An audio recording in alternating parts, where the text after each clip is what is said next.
Our mustard point is out front in the plaza. This room is also equipped with 2 panic buttons.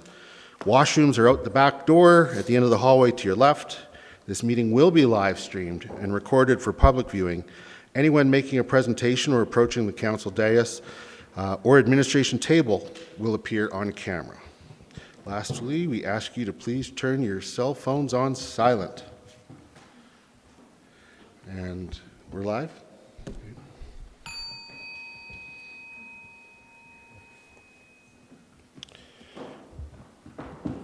Just before doing the land acknowledgement, just to note that Councillor Faubert and I had the privilege of participating in the grand entry at the during the powwow at Mitigation on Sunday.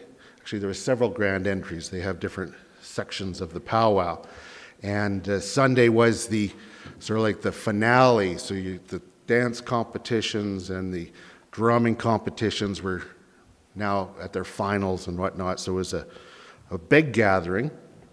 And as we were talking, how you could actually see and feel that back in the day, how you would have people coming from all over, as they had at this powwow, these competitors from different nations and stuff coming. And you could see the excitement and you could hear the drums, and it was like different camps of drums. And it was, you can get a sense how, that the powwow served as such an important gathering where news could be shared, where, deals could be made between nations, agreements, and really just a coming together to celebrate what they have in common and also their differences too. So it was really quite a privilege to be involved in that, and something like I've never experienced before, because the dignitaries sort of march around and up the middle, and then all the dancers come around, and it's just this constant movement and sound and colors, and it was just really quite amazing. So chalk that up as a really positive life experience right there. In the spirit of respect, reciprocity, and truth, we honor and acknowledge the Canmore area, known as Shooting at Willows in Stoney Nakoda, and the traditional Treaty 7 territory and oral practices of the Stoney Nakoda, comprised of the Bearspaw First Nation, Chiniki First Nation, and Good Stoney First Nation, as well as the Tsuut'ina First Nation and the Blackfoot Confederacy, comprised of the Siksika, Piikani, and Kainai.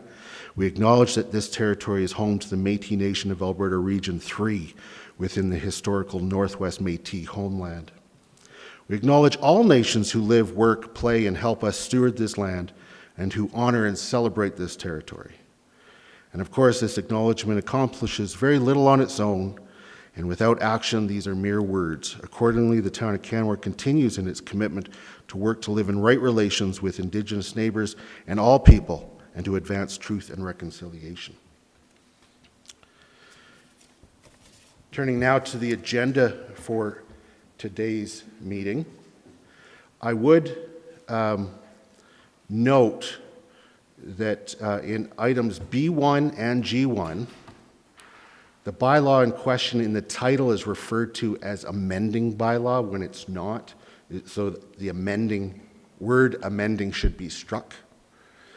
So that's, I think, just an editorial item.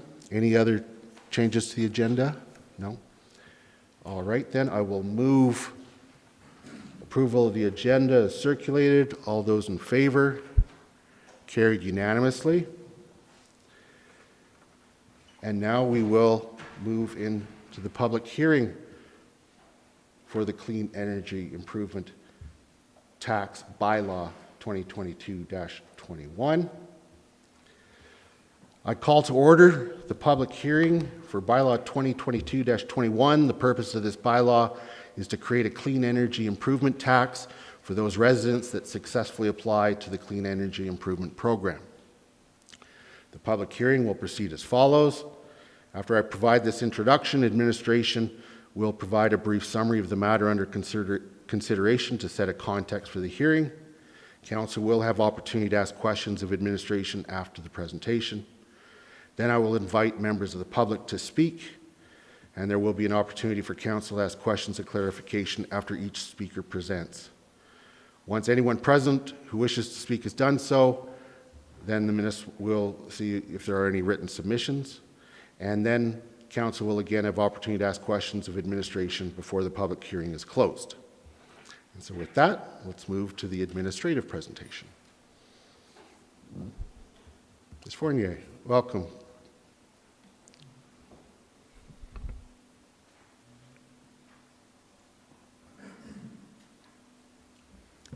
Thank you, and good morning, Mayor Krausert and members of Council. I am Amy Fournier, Energy and Climate Action Coordinator for the town, and I am doing the administrative briefing for this public hearing. This presentation will largely be a repeat of the presentation I gave on August 16th at the first reading, but it's really for the benefit of any members of the public who were unable to view that presentation and to provide the important background they may need. So for this presentation today, I will do a quick overview of the Clean Energy Improvement Program and then provide the rationale for replacing the original SEEP bylaw approved in 2020 with the new SEEP tax bylaw 2022-21. And again, apologies for the error in the mending. That was the original intention, but it was cleaner to bring forward an entirely new bylaw. So the Clean Energy Improvement Program is Alberta's version of PACE, or Property Assessed Clean Energy. This is a program that has been established in the United States for quite some time, but is relatively new in Canada. It involves financing for renewable energy and energy efficient improvements to buildings. SEEP, or PACE, involves upfront loans that are provided by a third-party lender, processed through a municipality, and repaid through the property tax paid on that building. The unique thing about SEEP compared to a regular bank loan is that the debt will stay with the property when sold, not the property owner, via the property tax. The loan terms with SEEP are based on the estimated useful life of the improvement. So that means, for example, if a homeowner uses this program to finance new windows, they're only paying back for those windows as long as they are providing an energy savings benefit. Lastly, the reason we are doing this program and these programs exist is because they provide financial savings for residents through reduced energy bills, as well as increased home comfort. It reduces community greenhouse gas emissions and provides economic development benefits in the form of increased jobs for trades. So what our program will look like here in Canmore is approximately 62 loans over 4 years, or the first 4 years of the program. And this is about 14 to 18 per year with an average loan cost of $24,500. The maximum loan is $50,000 per resident or per home. These numbers were derived from a market study that was done by the Municipal Climate Change Action Center back in 2020. The focus is 4 years because we are using external funding from the Federation of Canadian Municipalities. So they are providing a grant that covers the administrative cost for developing and delivering this program for a 4-year term. And the loans themselves that will be going to residents are provided by an FCM loan, which is matched by another loan from financial institution. So no base town budget or tax funding is actually going to the residents for loans. This program has been co-developed and will be co-delivered with Alberta municipalities. So they have been designated by the Minister of Environment and Parks as the program administrator for all Alberta SEEP programs at different municipalities. They are actually the point of contact for any resident or contractor, and then we work with them to process the applications. The Alberta municipalities and Federation of Canadian Municipalities are all focused first on residential clean energy improvement programs and commercial later on down the road. We are also in Canmore working towards launching this program this November. The bylaw 2022-26 replaces the previous bylaw approved in December of 2020. In August 16th, Council repealed that previous bylaw and gave first reading to this bylaw 2022-26, or sorry, 2022-21. Municipal SEEP bylaws are required by the province in order to have a program. So this is why we're here today and doing the work to establish the bylaw. The province also lays out the basic requirements and what is needed to be in that bylaw. So the bylaw language and what's in there is based on what the province has dictated in the Municipal Government Act as required for municipalities to have. We can also go over and above that, but at minimum, we have to have those requirements.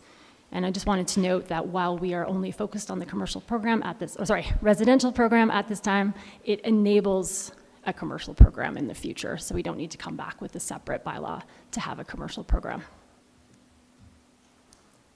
So the reason the bylaw was getting updated is because there was 3 major changes that needed to be done as we were nearing program launch.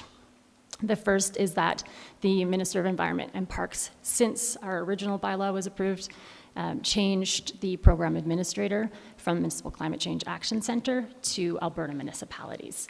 The second major change was that at the time, it was thought that SEEP loan repayment terms could be based on a weighted average of different improvements, but it has since been confirmed that that's not actually the case. It has to be paid back based on the estimated useful life of each improvement. Because they have different terms from 3 years to 25 years, depending on what you're undertaking. Also, the other change was a change in the maximum interest rate from 5% to 7% to match the borrowing bylaw that is also underway at this time. So the reason that was increased is just because of what's happening with interest rates currently. These are long loans for long periods of time, and just to manage the risk involved with uncertain interest rates at this time. So 7% is not what we're charging. We have to establish an absolute maximum for this program. There was also some minor edits in language and wanting to bring the language of the bylaw closer to the language of the MGA. So this summarizes my presentation. I'll leave the slide up, but if there's any questions, I'm happy to answer those. Thank you. Thank you very much, Ms. Fournier. I had a quick question. You indicate that it's expected to be 14 to 18 applications per year. If there was a huge interest, is it possible? I recognize there's a borrowing bylaw that would have to come back and whatnot, but because we're using a third-party lender, is it possible that there could be some response to huge uptake that increases it? Yes, it is possible. We could consider it at that time. It would really require the external funding. Yeah. It's also administratively, this is what's projected. So we could be oversubscribed, but administratively, this is what can be done with current resources and what we'd have it right now. So we don't know at this point if administratively it would be burdensome to have double the program size or whatnot. So we're kind of taking it as recommended by the market study and seeing how we do. But there is that possibility. So and again, possibility this is for the 4-year term. The FCM component is set. Yes. So it would all have to be through a third-party lender, and it would have to obviously would have to be able to deal with it administratively. Yeah, and also the borrowing bylaw that kind of accompanies this program is set and so we would at have the rate. It would have to come forward with an entirely new borrowing bylaw. So we are kind of focused on the first 4 years at the time for that amount, because that's what we have set and what is manageable, but that possibility exists. Well, I'm certainly optimistic that our community will actually want to be participating in this program. I think it's great, so I guess we'll have to see how it goes. Mm-hmm. Councillor Graham. Thank you, Your Worship. Thank you, Ms. Fournier. I got a couple questions for you. One's just kind of clarifying, and one's is this possible? The maximum interest rate to 7%, could we say something like prime plus 3, and so therefore, if skyrocket or interest rates do change dramatically, we wouldn't have to revisit this? Is that a possibility? Or a finance question, maybe? I don't know if it saves us anything at all. Just Ms. Rogers. I'm not sure it saves us anything, and the borrowing bylaw has established that same rate, which we determined in consultation with the province and saying what are borrowing rates likely to be. We have to establish the ceiling in saying that we won't go higher than a certain point. And so I think our understanding was we had to pick a number, actually. Pick a number, couldn't Yeah. pick like a, okay. Yeah. Okay, fair enough. Because that's more of a fluctuating then, right? The up to 7% creates a ceiling and a maximum, and prime plus something could still exceed that 7%. Absolutely. Oh, no, for sure, good.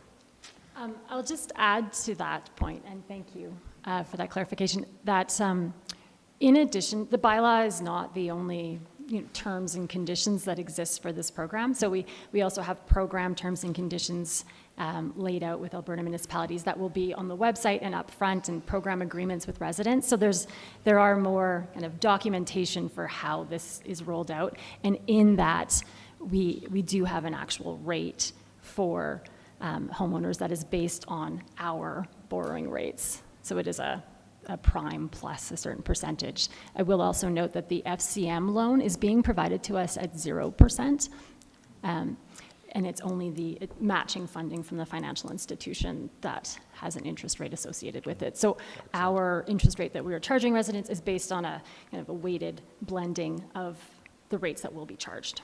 Sure, awesome.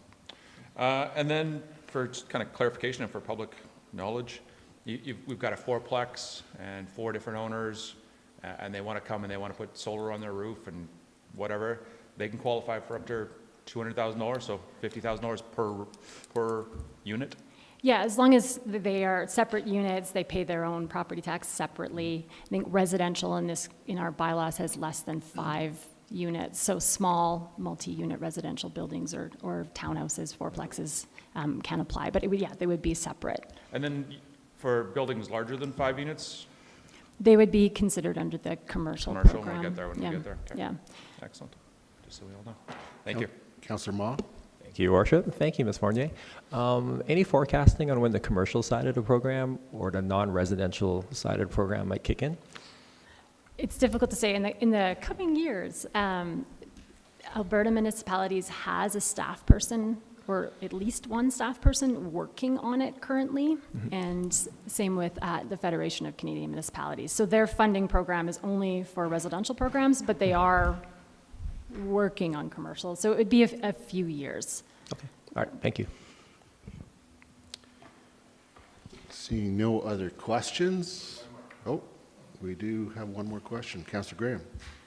And anybody who's done any work in the past while, we can't go back and have a look at that work. And Yeah, thank you for asking that question. It does come up. So Yeah. yeah, the answer is no. It's meant to improve from this point of time. So there also is a requirement for an EnerGuide audit, a before and after energy assessment. So it's, based on no work prior to applying to the program. excellent. Thank you very much. All right. Thank you very much for your presentation. This brings us to the public verbal submissions. I'm not sure, I'll just do a quick poll. Is anyone here to make a submission today? I see none, so I'm not going to go further and explain all of the rules and intricacies around making a public submission. That being the case then, with no public submissions and no one having registered to provide a public submission, I'll look to the clerk's office to ask if there have been any written submissions. Thank you. We received no written submissions. No written submissions. In that case, I'm taking silence as a resounding support for this. And I would now close the hearing as we are done. Okay. So now we'll move to item C1. This is the delegation from the Homelessness Society of the Bow Valley.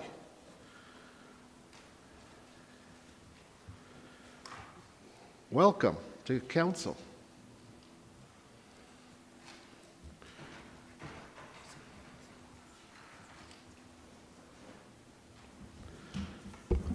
Ms. Forrest, good to see you. Yes, you too. Whenever you're ready to go, the microphone is yours. Okay, thank you. Good morning, Mayor and members of the Council. I'm here today on behalf of the Homelessness Society of the Bow Valley, which I'll refer to as HSBV, and to update Council on our society and our programs. So my name is Amber Forrest. I'm the Society Director, and I'm here with Sarah Lons, who is the Chair of the Board. So we're asking that you hold questions until the end of the presentation, and then we'll be happy to answer any questions you have.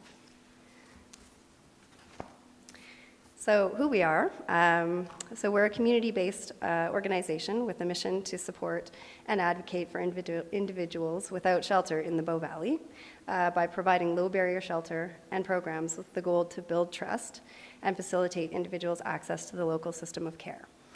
So just to be clear, what we mean by low barrier is essentially we're meeting people where they're at.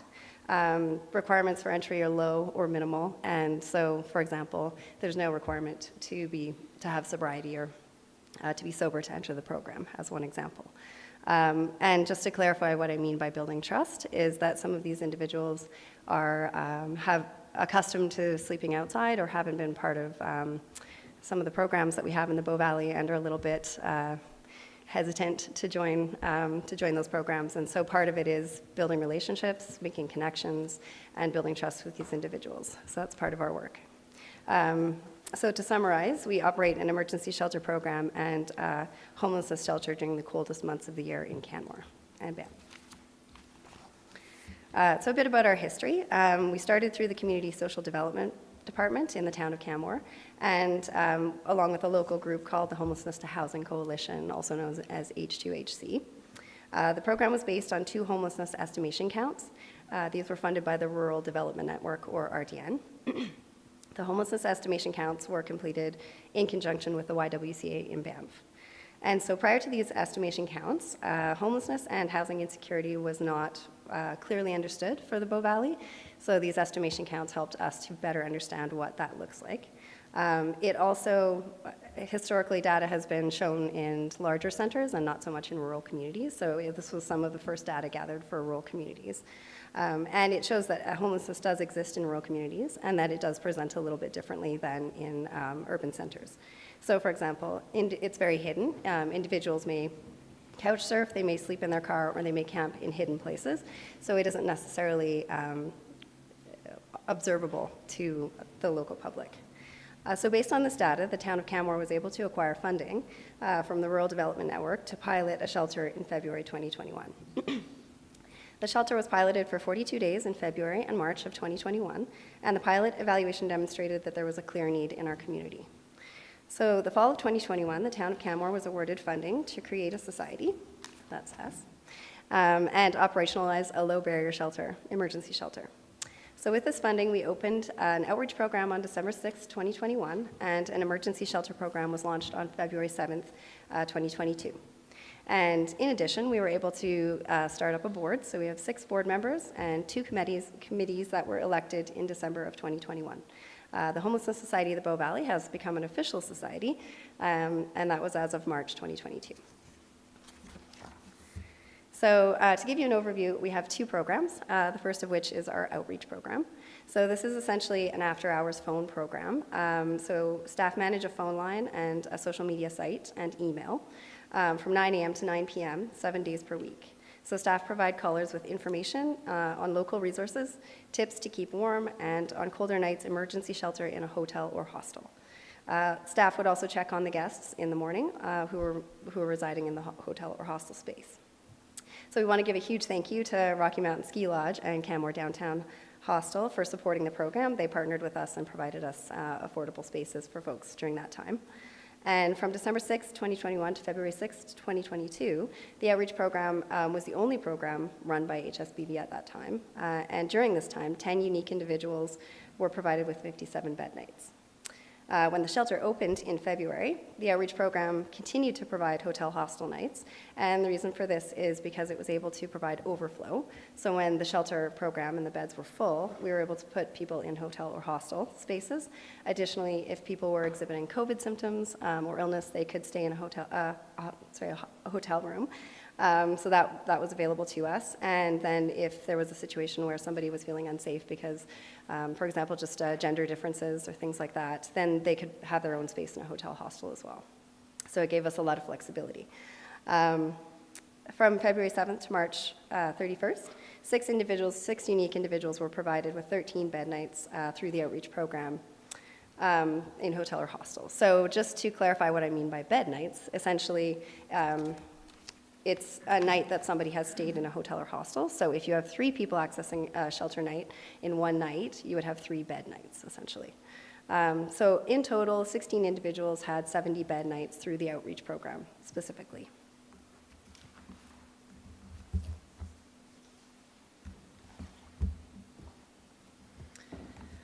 This is a picture of the outreach card that was provided to FCSS, Job Resource Center, local hospitals, Elevation Place, Library, RCMP, and Municipal Enforcement.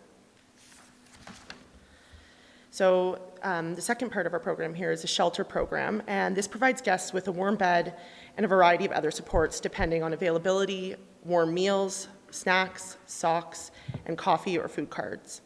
The shelter allowed for direct contact to staff, and through this human connection, it allowed for relationship building and trust to develop, and it's that piece that's extremely valuable.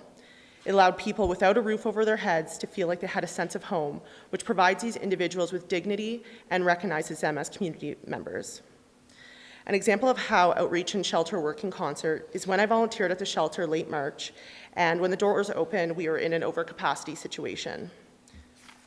One of the shelter guests quickly offered his bed to a friend who he knew from the shelter. The individual stated he would take his sleeping bag to the river in the woods, and it was the way he said this, it was clear that this was a common occurrence for this individual. Through conversation with staff and with the guest, we were quickly able to book this guest into a hostel bed so he did not have to sleep outside in the cold night. So our goals for 2022. Our goal is to open an outreach program in November and a shelter program in December.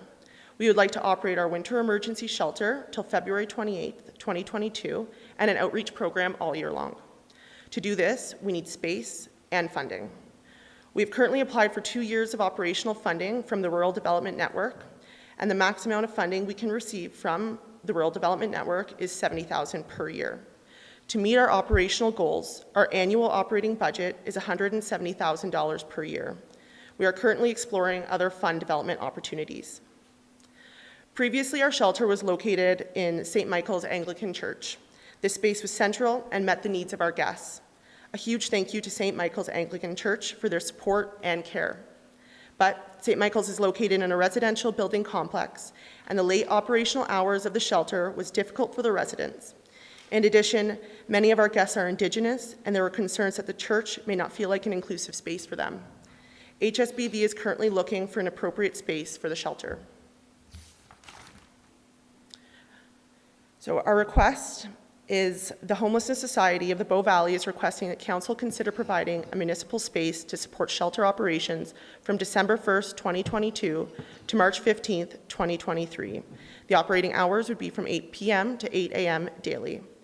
This does include time for setup and takedown. The shelter will actually only operate from mid-December till the end of February.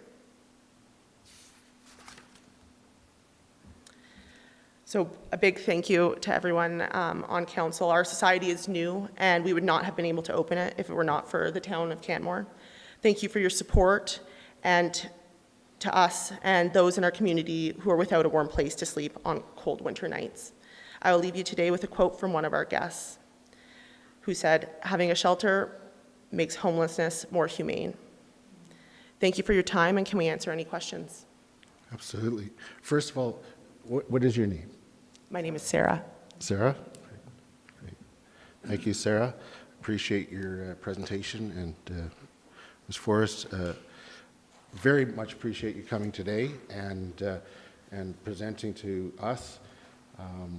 When I received a copy of the program review that was done in June, I was blown away at the good work that was being done, and really appreciate that. So I'll now open it up to questions from council, if there are any.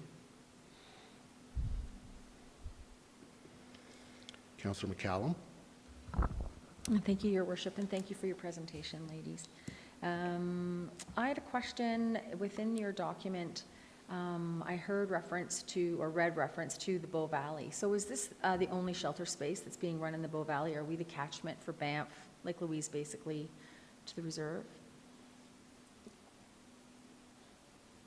So essentially what we're working on right now in the Bow Valley is a system plan or a system map. So we're part of a continuum is how I would refer to it. And part of that continuum, as you might know, is the YWCA Banff. So they do provide some programs there, but their programs differ from our program. So they do have some shelter space, but they have requirements around the shelter space, whereas ours is what we call low barrier. And so that's the difference. So what we end up with in our shelter is folks who can't access other programs for various reasons. Maybe they aren't eligible or don't have identification or things like that. And so, or yeah, so essentially we are different, but we're part of a continuum. So what we're ideally hoping in the future is that folks could start with us, and then from there they could graduate, like through connection and through attachment to programs and things like that, they could graduate to potentially some of the housing available at the YWCA Banff. So to answer your question, we're not the only program in the Bow Valley, but we are different. Only low barrier. Yeah. Yeah, that was the question, I guess, based on what the service that's being provided now. I had another question, it completely left me, so that's all yours. Well, while you're thinking about that, correct me if I'm wrong, but it also goes the other way too, that if the spaces are all occupied here, there's communication with the Y if the person could fit with their program, and they may be able to have space to receive it. Right. Yeah, absolutely. Like what we're hoping is to really have a very clear system and a good system of referral. So it already operates that way pretty well. The Y will contact us if they need to send someone to us, and we can do that the other way around as well. They also operate the women's shelter, so we can refer on, and they provide spaces for families, so we can refer to them that way as well. Great, I thank you. remembered my question. Thanks for the space. Yeah. Sometimes I need it. I'm becoming a woman of a certain age. My question was, do you find the need to reside clause getting in the way of you being able to do your work effectively in Banff? In Banff, it can at times. I think I know that we struggle with it within seniors housing, and so I'm just curious if we're the only housing provider that struggles with that. yeah, I know that does tend to be a limitation. I think that's through the YWCA Banff housing program. Sometimes that does come up. As a shelter, we aren't offering housing per se, and we haven't begun doing referrals to housing yet. So we could refer people to the YWCA, and then in that time they could refer to their housing, but that can be a limitation, I think, at that point. Excellent. Thank you so much. Great. Councillor Faubert. Thank you. Thank you for your presentation. Have you already identified space municipally that you might be interested in, or are you more looking to start conversations around identifying that space?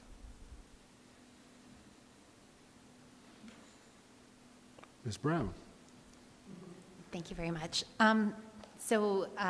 If council wants us to start looking, we would work with HSBV as administration to find an appropriate space. So right now there is no identified space. Okay. And is there a bit of a community out there of people who are precariously housed or homeless or have difficulty with housing, and how have they fared over the last several years? So to answer your question, we did see repeat visitors.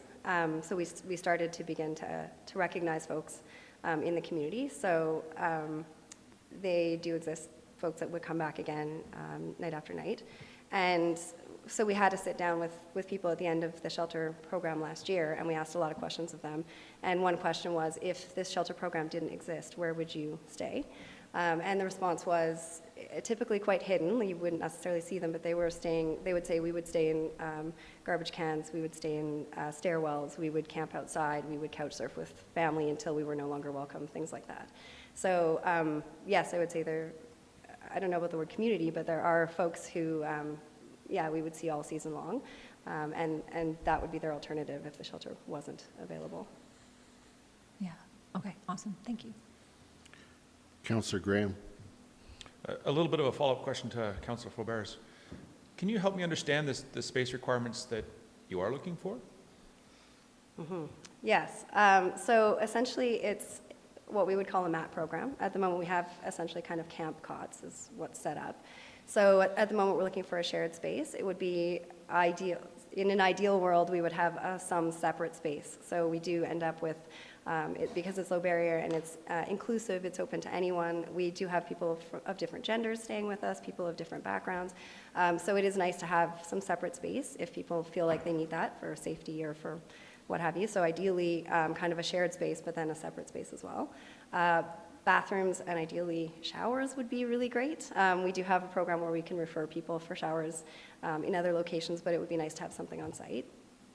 It would, in an ideal world, it would be great to have a kitchen or kitchen facilities so that we can heat up food for folks. We found that on the nights where we had cold snacks, things got a little bit more, there was more tension and stuff in the shelter, and on the nights where there were warm meals, it actually really suffused the energy. And so that's just part of, shelter and food is all part of that, right? So we would ideally have a kitchen space where people could heat up their food. Being at St. Michael's, we were able to sort of piggyback on the Food and Friends dinners and meals and things like that, so that was pretty nice. Anything I'm missing? Yeah, I think that's essentially it. The guests did ask for sort of a separate space to, be able to diffuse before bed, because essentially everyone's coming in, we've got quiet time at 11, now you've all come into a space at the same time and you all have to be quiet. And so if there was a separate space they could go to watch some TV or do something to diffuse, that would be helpful too. Cool. It sounds like kind of like a hostel type environment-ish. Yeah, a little bit. I mean, again, down the road, ideally if we'd have some office space too, or programming space, that would be great. But for the meantime, yeah, just essentially a place for warm beds to be set up, essentially a place for meals to be prepared, and some washrooms and ideally showers. Excellent. Thank you very much for that clarification. Any other questions? Seeing none, thank you very much. Now, normally, our usual practice is that we would take a look at this at our next council meeting with the request. However, given the timelines involved, I'm actually going to seek an exception from council, so you may feel free to sit down and listen to the discussion. So council, I will move, and I'd look to the clerk's office to have this up on the screen. Pursuant to our procedural bylaw, there is a section where it sets out the usual practice, but notwithstanding that, council can, by majority, consider it in the current meeting. So I'm going to move that consideration of the Homelessness Society of Bow Valley's request to be added to the current meeting agenda as item C 1.1. It doesn't make sense to me to delay if council is interested, which we would get to next after this motion if it's approved. It doesn't make sense for it to delay a month when there's only a 3-month window, when there could be some good work being done. And so that's why I would ask council to support this motion so we can address the request today. Would anybody like to speak to that motion?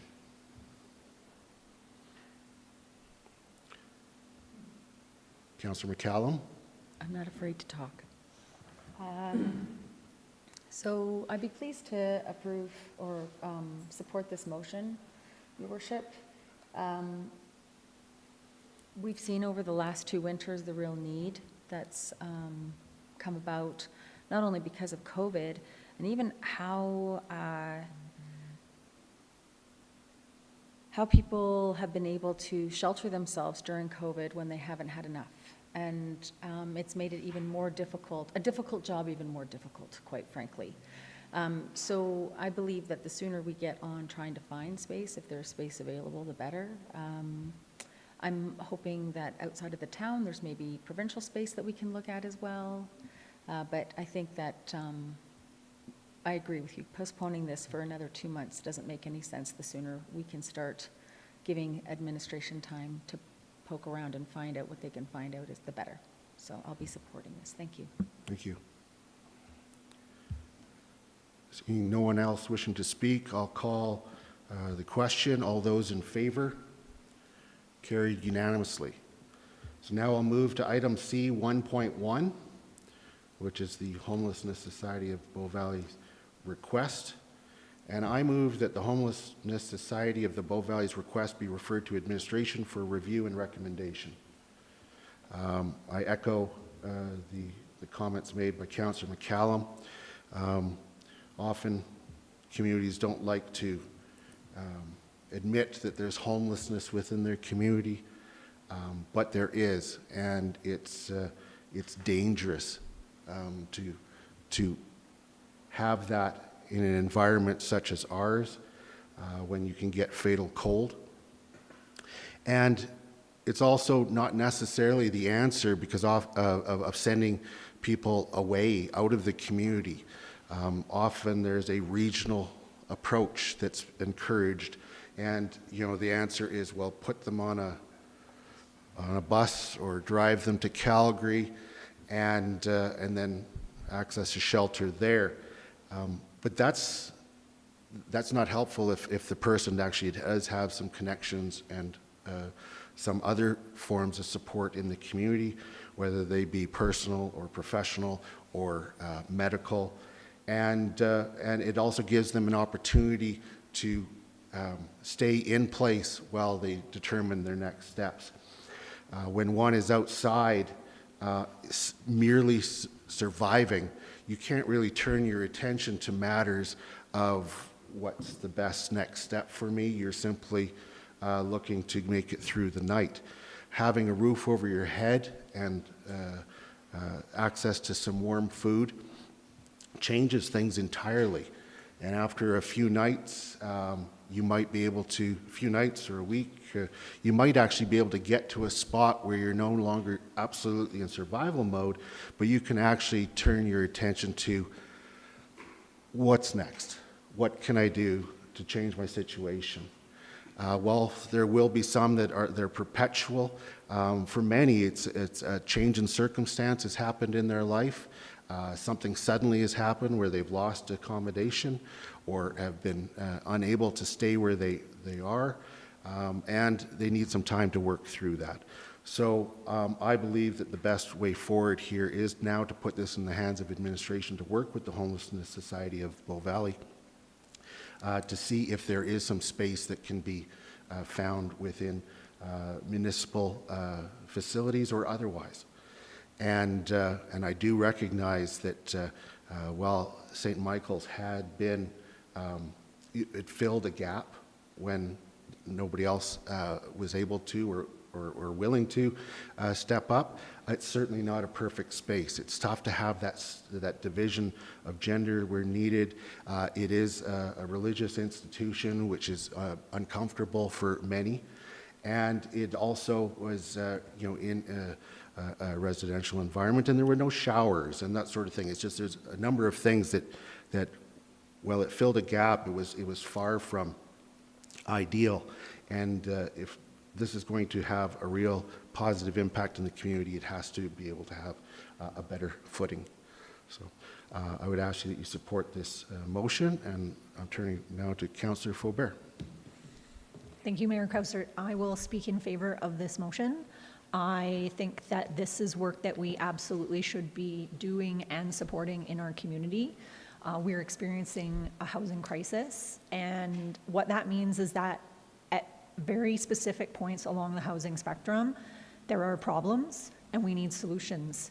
This is a solution, and we need to keep working it. And, trying St. Michael's was, I think, a really excellent place to start launching this pilot. And prove just how much we need it, and gave important lessons about how we can improve. So I look forward to administration returning with recommendations and continued support for this program. Councillor Ma. Thank you, Your Worship. As a story in the morning, when my girls get dressed to go to school, one of the questions they ask, "Hey, Dad, is it like a shorts day or a pants day?" And it's like, well, it's starting to be a bit of a pants day, but pretty soon it's going to be parka time. And even this morning, I think a lot of us traveling down to council chambers just recognize that it's starting to get cold, and there's no need to delay this for a month. Let's give you guys the time to hopefully come up with a solution working with administration. So I would definitely support. Thank you. Thank you, Councillor Ma. I was wishing I had my gloves today. It was gloves day, riding the bike. Would anybody else like to speak to the motion? Councillor Mara. Thank you, Mayor Crowsert. I too will speak in favor of this motion. I witnessed two people this morning that were sleeping, one where I parked and walked into town, and I saw these two little feet, well, they weren't little, they were big feet, poking up from the bush, and I went over to check to see if it was just a pair of shoes, but it was actually a person laying there under sort of a camouflage blanket. And walked a little further, and there was another fellow, person, laying also there, sleeping under his little blanket. And I thought, oh, I'm cold. I wonder how they were all night. So I'm in favor of this, for sure. So, thank you.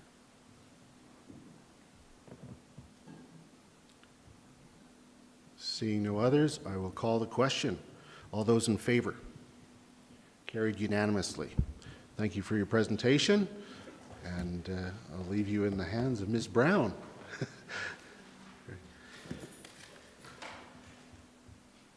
Now we'll move to item D1, approval of the minutes.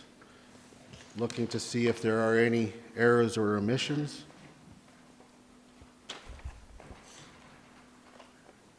Seeing none, I'll move that the minutes, get back here.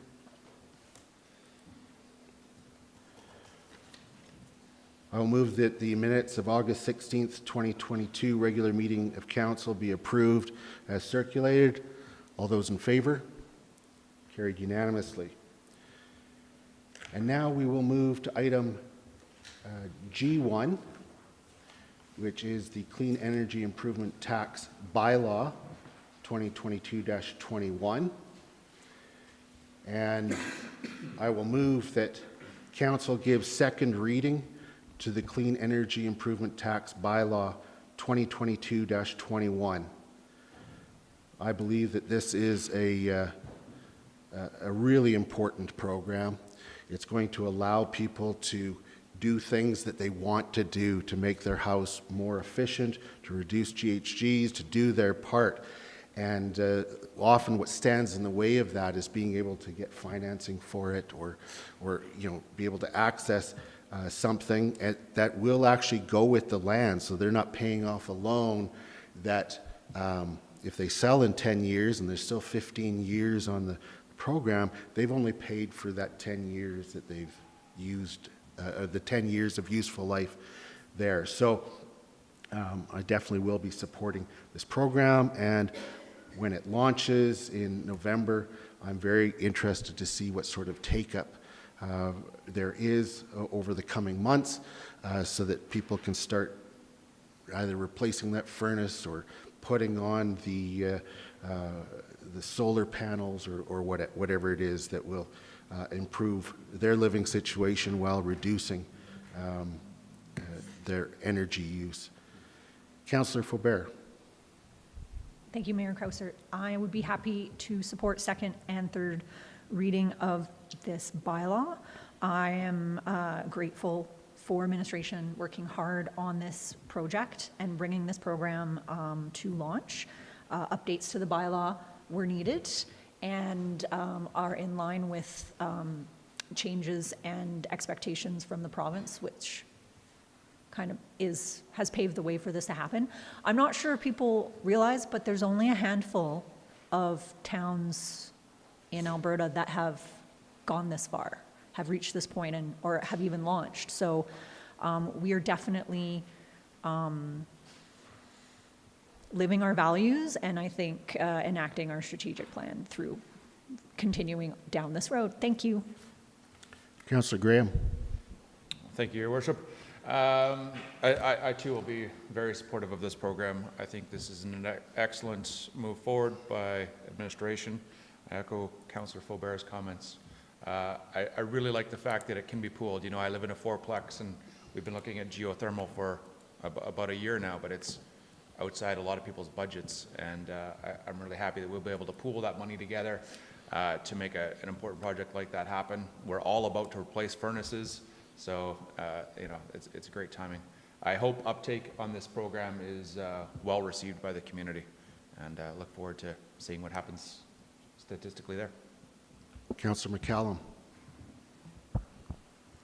I'll be happy to support both second and third reading. I really appreciate those words, living your values, and I think this is a real opportunity for Canmore residents to do just that.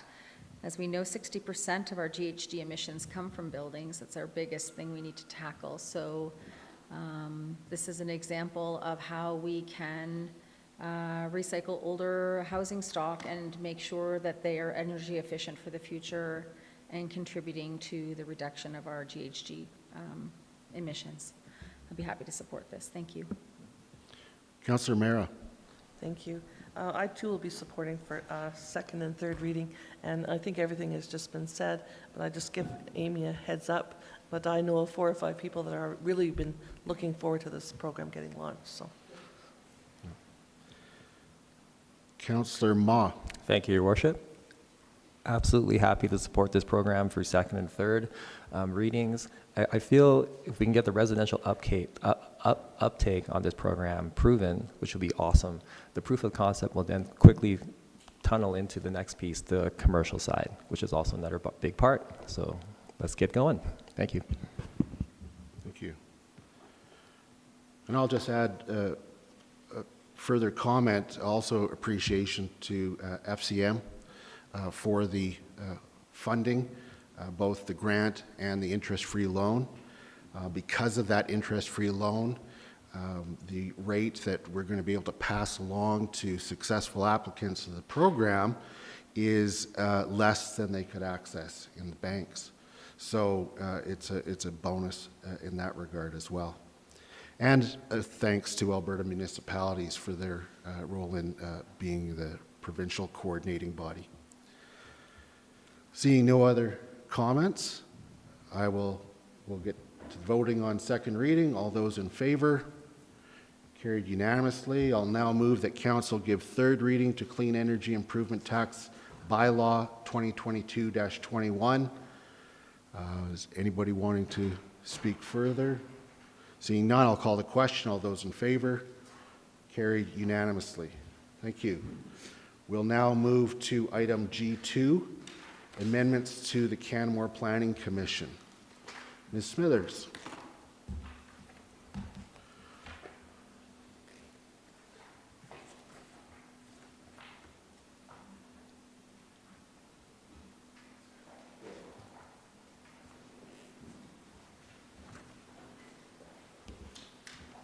Good morning, members of council.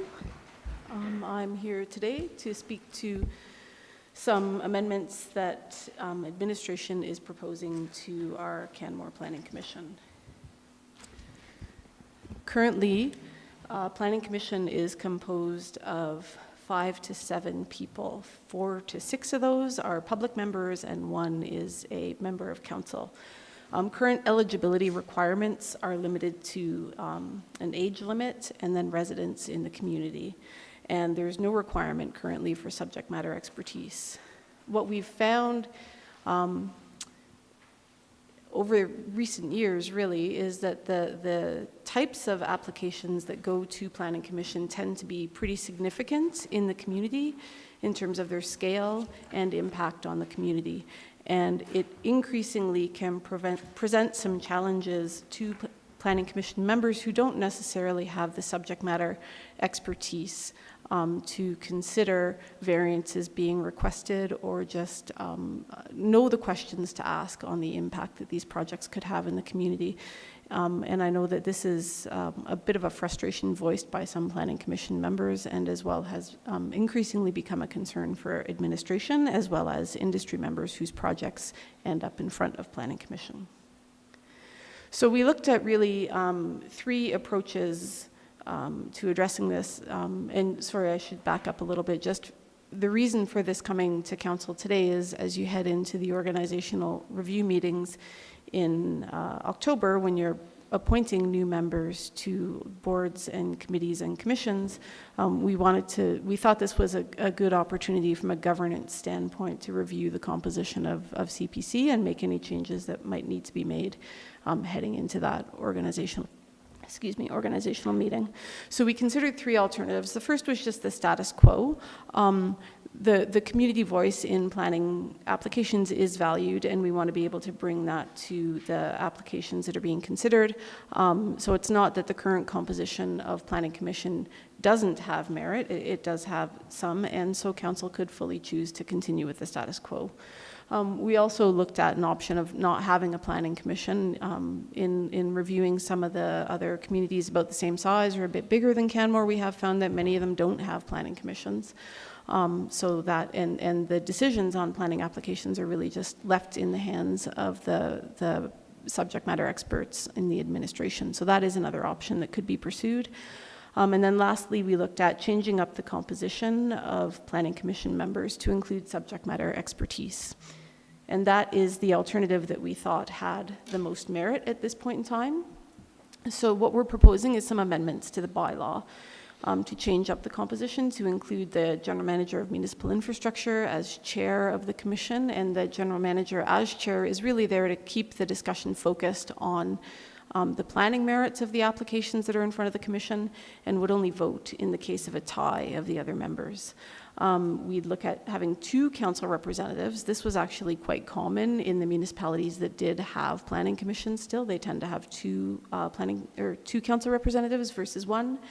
And then we also looked at requiring two community members that have planning and development related credentials. So still soliciting interest from the community, but saying that of those community representatives, the public members, we would want to see two of them having experience in architecture, planning, landscape architecture, building and development, engineering, that type of thing. And further to that, we thought that one of those two positions, for one of them, we would solicit a non-binding nomination from BODA. So have them indicate a public member who they would feel should be appointed to the committee, and then council could consider that as part of their overall nomination process and go with that recommendation or not. And then lastly, we would have two community members at large on the commission, so just continue the practice of appointing two members of the community purely based on interest in participating on the planning commission. So with that, our recommendation is that council give 3 readings to the Subdivision Authority, Development Authority, and Municipal Planning Commission Establishment Bylaw Amendment 2022-22, Membership and Eligibility. Thank you for your time, and I'm happy to answer any questions you might have. Thank you, Ms. Smithers. I have a couple questions. One, I just wanted to make sure that I was correct in noting there was an amendment to section 18, just getting to it, by inserting the public in front of member, but it wasn't noted in the amending bylaw. So what I'm going to be proposing at first reading is that we're currently in section 7 of the amending bylaw, by replacing section 17 is with section 17 and 18 are. And I think that accomplishes it because it's the same change in both sections. And I just wanted to make sure that that was fine. Yeah, the clerk's given me a thumbs up, so okay, yes. Very good. Good. The other thing is we have an opportunity today, given that we have another item also on the agenda that deals with extension of time for a subdivision. And we could, since this bylaw is before us, and that I know it doesn't relate to the Canmore Planning Commission, but it relates to another portion of the bylaw, we could give that authority to the subdivision authority. And so what I'm going to be proposing is that after we give first reading, if it passes, then I will be seeking to table it to later in the meeting in order that we can hear that other item that's on our agenda, and we're not usurping it by making the change now. And then after that, come back to this, and I'll propose a change so that extensions of time such as that can be held by the subdivision authority instead of having to come to council. And you and I have discussed this, but I just wanted to have it shared amongst council that that would be the proper procedure to go about. Yes, absolutely. There is, as you noted, another report coming to council today for a subdivision extension. Under the MGA currently, it's council that can authorize those extensions, hence the report coming to you.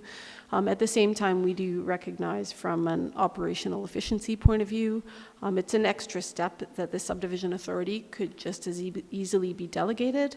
It's kind of ironic when you're asking for a subdivision extension that you go put through a process that adds a couple months because you got to write the council report and go to council. So administration wholeheartedly would support an amendment for council to delegate that authority to the subdivision authority. Great, thank you. Councillor Faubert. Thank you. This bylaw was recently in front of us for changes this year. Why weren't these changes included in that? Or I thought it was. I thought we changed something at some point. Yeah, the previous amendment was related to delegating the subdivision authority for major, I forget, primary applications, again, to the subdivision authority versus council. Those are very big, very technical applications that involve a lot of review and direction from engineering and planning and public works. And the decisions at that point, because council's already approved the policy framework, are very operational. So that was really another efficiency in delegating the authority for those primary subdivision applications to administration as a subdivision authority. This really relates more to development applications. Yeah. I get they're different, but from an efficiency perspective, you've had to write 2 reports and make 2 presentations. Could we not have done all this at the first time? We could have if we had had the work done at that time, but we didn't. I mean, bylaws are really meant to evolve. It's not like they're carved in stone, right? As best thinking emerges and new opportunities are present, we're going to be coming forward with various amendments to the bylaws as we see opportunities for improvements. So nothing has happened in the meantime that would cause administration to come forward with this? No, it's really just looking towards org day coming up for council and the requirement to appoint members. We saw an opportunity to, just kind of fine tune the composition of planning commission in response to what we've heard from administration and applicants and some of the members of planning commission. And I know I've asked a few questions. My colleagues may have some. I'll ask one more. Why make a member of administration the chair of the committee? No, it's a good question. Really, the intent was, as I'd said, so that the chair can I'm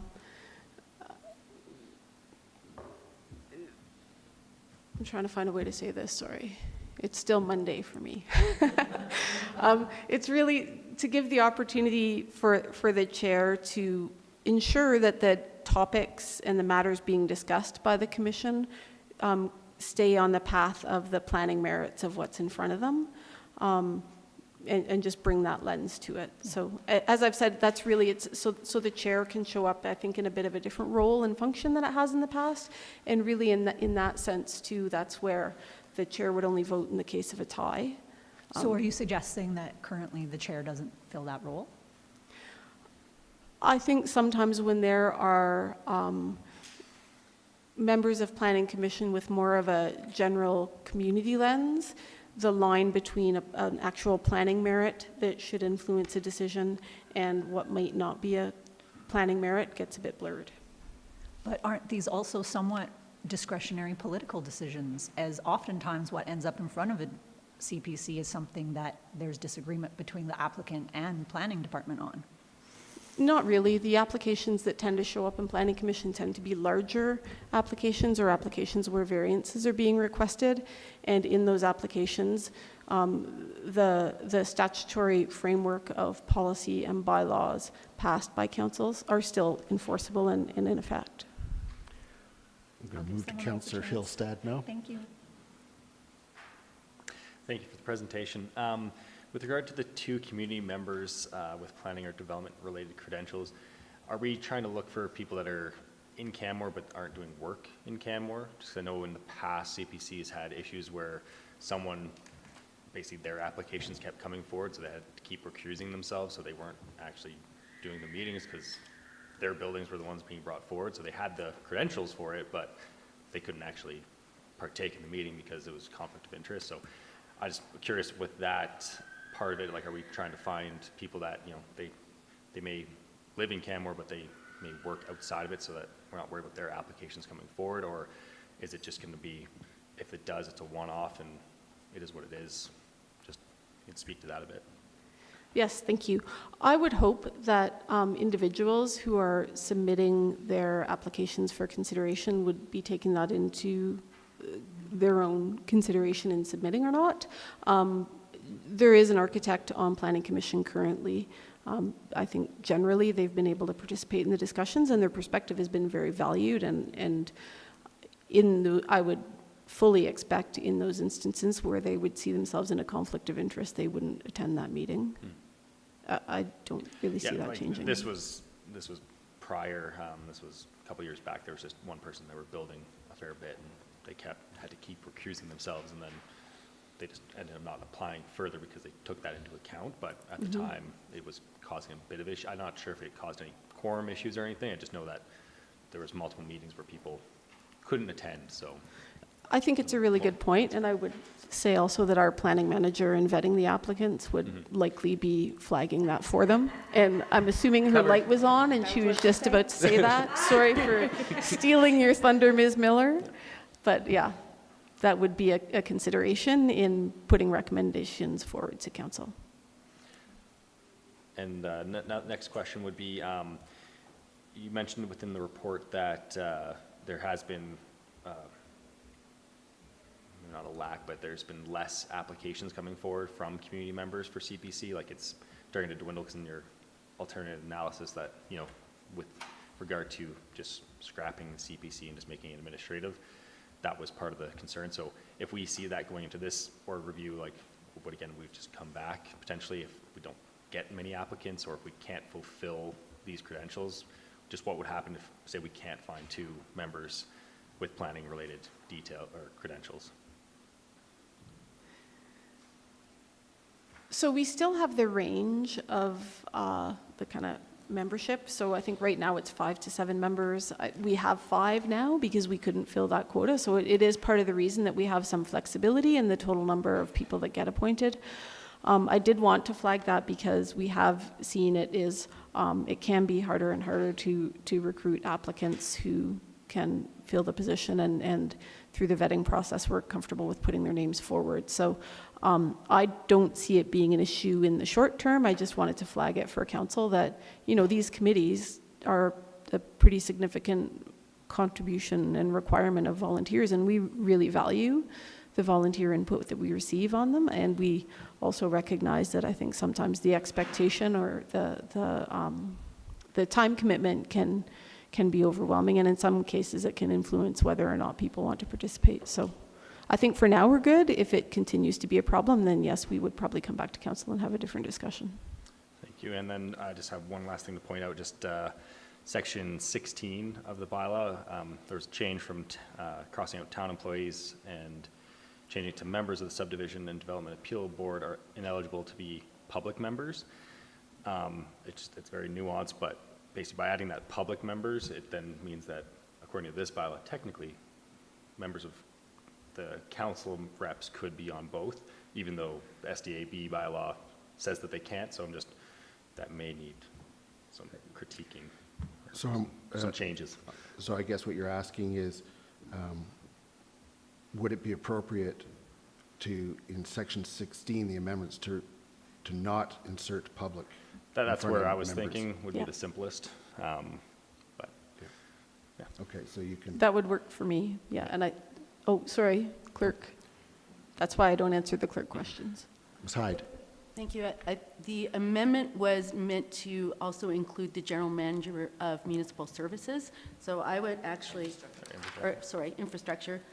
So I would suggest saying, leaving it as it is, but adding or council rep after public members. Because that way, the member of administration can be a member of both committees, I think is how it is meant to be. It's meant to be excluded. So the GM can be a member of the Subdivision Development Appeal Board? Wasn't that the intent? I think that's what the intent was, to change it to public members. No. Otherwise, you don't have to change it at all. No, sorry, I believe Councillor Hillstadt is correct in that the intent with editing that clause 16 was to acknowledge that town employees could be a member of Planning Commission, but not a public member. So a staff person couldn't apply to become a public member. But I take Councillor Hillstadt's point that the way that it's worded now would technically allow a council member to be appointed to both SDAB and CPC, which would be a conflict. Yeah. which the SDAB bylaw still covers it, so it wouldn't happen, but it's just making sure they're in the same, consistent between the two documents. So when So we could strike public. yeah, and I see the addition of public in other places are so to carve out and not affect the GM participating, but in this one, I just think that it's better without it, yeah. Okay, so that will come back during first reading. Councillor Graham. Thank you, Mayor Crowser. I wonder if we might talk about, if we didn't have a planning commission, what would that look like as far as workload to administration? I'll ask Ms. Miller to jump in. I'll give the high notes and then go to her for the detail. I would say generally it would likely be less work for administration because we are still putting forward a recommendation to council with all of the requisite conditions and justification. There's an addition of the report writing and then the council presentation, or sorry, the report writing and then the planning commission presentation and attendance at that commission. So I would suggest at the high level, it would be an efficiency for administration, and I'll hand it over to Ms. Miller because sometimes my view is a bit skewed. Ms. Miller? Thank you. Through you, Mr. Chair. What we would see is potentially a reduction in the decision-making timeline to about 4 to 5 weeks. So we use a very similar timeline for preparing CPC reports as used for council reports. So they're typically due 3 to 4 weeks in advance of when they'll actually go forward to CPC. And there's also the review of the actual presentation that's made at CPC. So if we could remove those elements, we would gain 4 to 5 weeks in that approval timeline. So it would shorten it by potentially 4 to 5 weeks. So can you speak to then, obviously the recommendation is not to go that direction. So what is the preference, what is the clear preference of having a planning commission versus not? Now she turns her mic off. I think generally the sense was this was a good step to address some of the known,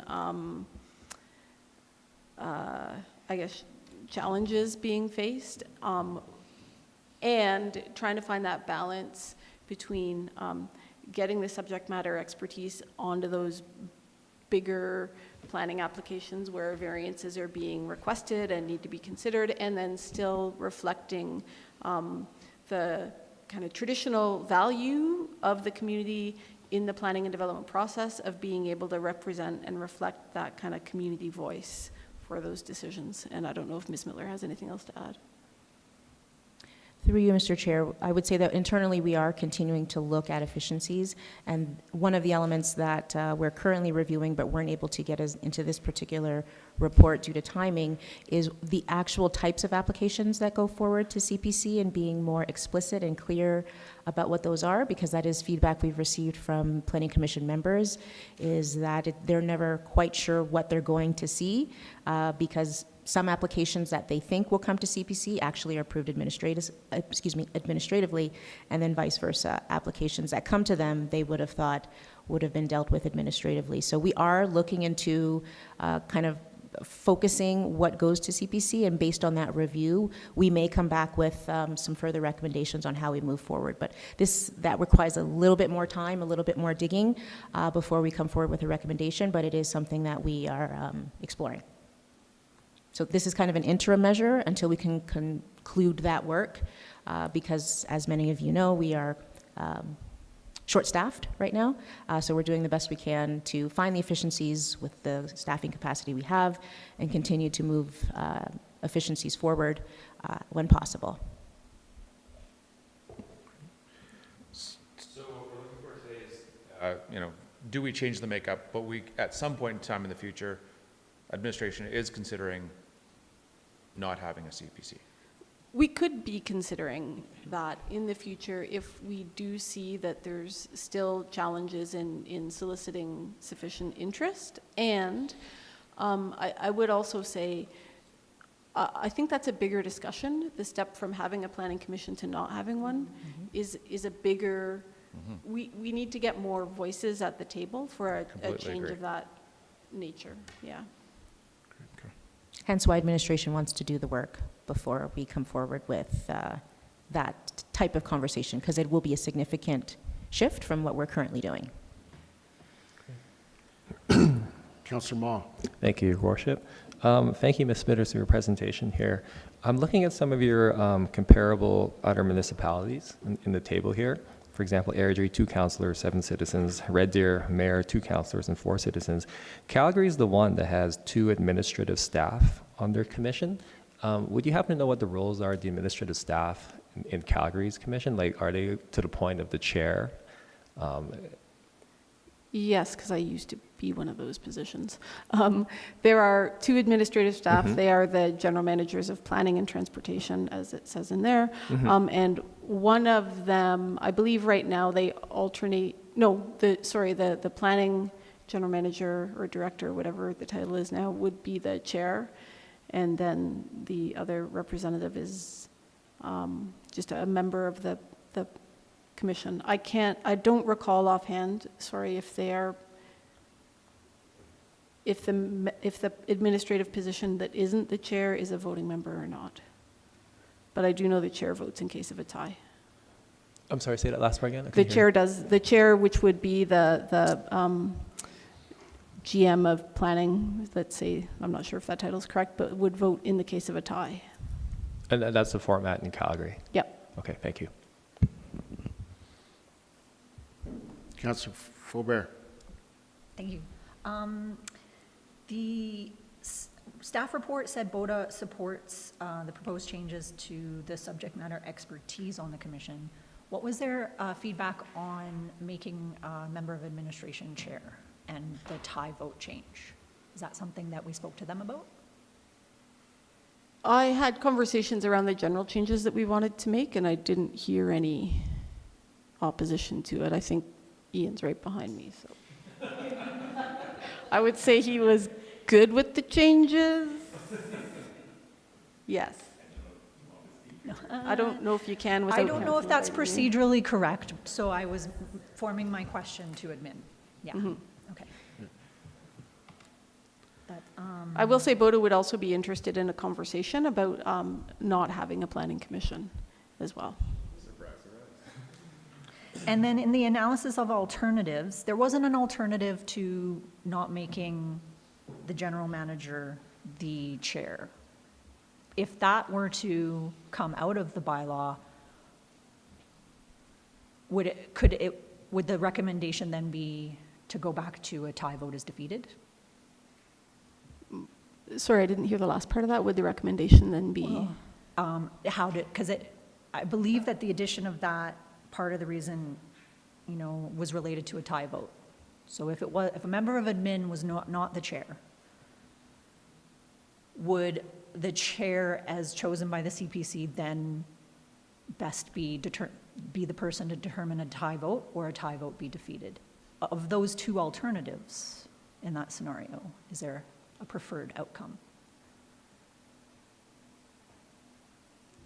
I don't know that there would be. I would say either option would be suitable. Okay, that's it for me. Thank you.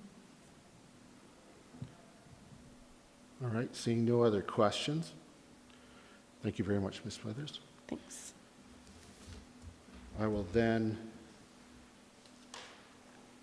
get to the right part of the agenda. Okay. I'll move that council give first reading to Subdivision Authority, Development Authority, and Municipal Planning Commission Establishment Bylaw Amendment 2022-22, Membership and Eligibility. And I will put forward an amending motion. And this is to the clerk's office, the Section 7 be amended. So in the, there it is. Yeah. So in the amending bylaw, Section 7 deals with the changes to Section 17, which are identical to Section 18, but 18 is not listed. And so I'm simply wanting to amend, as I inquired to Ms. Smithers about, I want to move that Section 7 be amended by replacing Section 17 is with Sections 17 and 18 are. And that simply corrects the omission there. Would anybody like to speak to that motion? Seeing none, I call the question. All those in favor? Okay, we're back to the main motion, which is first reading. Councillor Hillstad. Put forward a amendment for within that section of the bylaw. So we number 6, Section 16 is amended by striking out town employee and just ending the sentence there. So, and not having the adding public before members. So that's in the actual amending bylaw. Right. So what we're looking at then is in the amending bylaw, Section 6, your motion is to delete After. everything after town employees and. Yeah.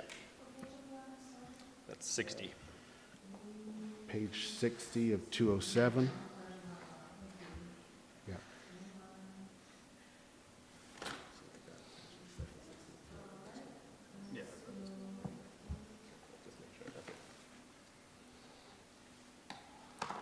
So as discussed, the purpose of removing the public is that by inserting public, you inadvertently allow council members through this bylaw to sit on the SDAB, even though it's stopped on the other one. Yeah.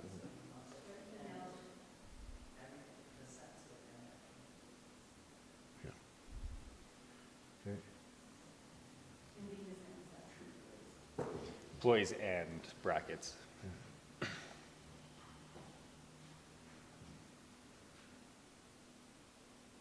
No. It should be employees and.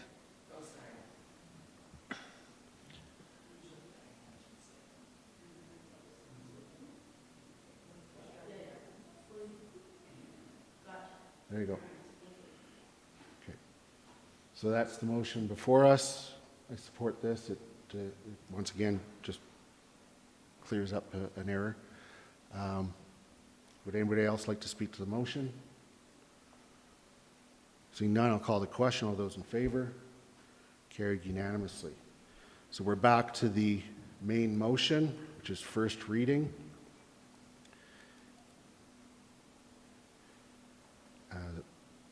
So the motion is that council give first reading to Subdivision Authority, Development Authority, and Municipal Planning Commission Establishment Bylaw Amendment 2022-22, Membership Eligibility as amended. Councillor Faubert. Thank you, Mr. Mayor.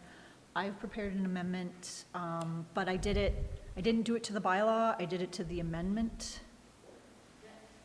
because I want to remove the proposal to make the general manager of municipal infrastructure the chair, which requires removing section 4C, 6, 8, 9, and 10 from bylaw 2022-22. I'll make my argument. I am in favor of more authority and decision-making and scope going towards the Planning Department Administration as the development authority. I'm in favor of more development expertise on the Planning Commission in terms of membership, but I'm uncomfortable with a member of administration sitting on the Planning Commission, even though they're not voting, except in a tie. My concern relates to procedural fairness when I feel that administration's place and planning department's place at the commission is an advisory capacity, not a decision-making role. Sometimes at commission, what is in front of you is a disagreement between the planning department and the applicant. And if a member of administration were to have the deciding tie vote, I see that being in favor of administration's position. And that I have concerns around that. I'd like, if that's something that counts, I'd like more time to consider that, if that's actually a standard practice, and I'd like to hear more from the Planning Commission members themselves and perhaps BODA. So at this point in time, I'm not in favor of supporting that change, and hence my motion to remove it. And I ask for my colleagues' support or questions, and if my changes missed anything, please let me know. Okay, so just confirming here that that's correct up there. It's 4C, 6, 8, 9, and 10. Correct? Okay.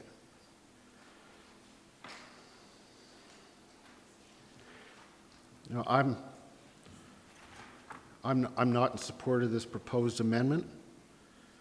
I actually see some advantage of the chair being in administration, and for the most part not having a vote unless there is a tie, which I'm not certain it would always go towards administration. It would be best decided at the time. I understand what you're saying is there might be a perception of that. But I think that there's actually some procedural advantages, as has been used elsewhere, as was noted. And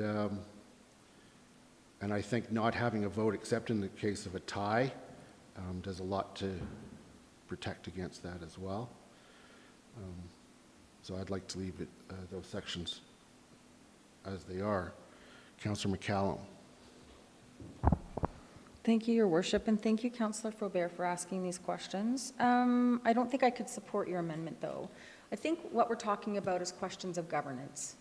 And I think you're concerned that the manager would not be able to come to the Planning Commission with their Planning Commission hat on.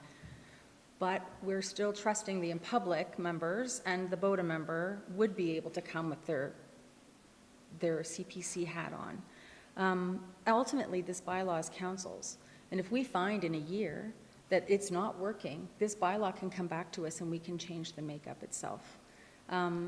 I actually have a lot of faith in this particular manager that's going to be sitting, because they do have extensive governance experience with their work in previous positions outside of the municipality through the roles on the MGB. And so I think that if there's actually a member of our planning department that understands governance best, it would be this particular member. Now, we don't know if this staff member is going to be with us forever, but that's not how bylaws work.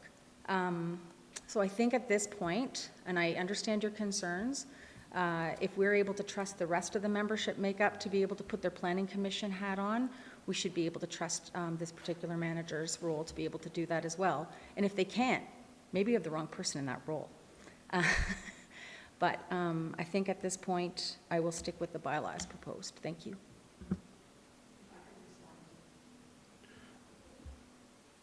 All right, since there's nobody else speaking, you betcha.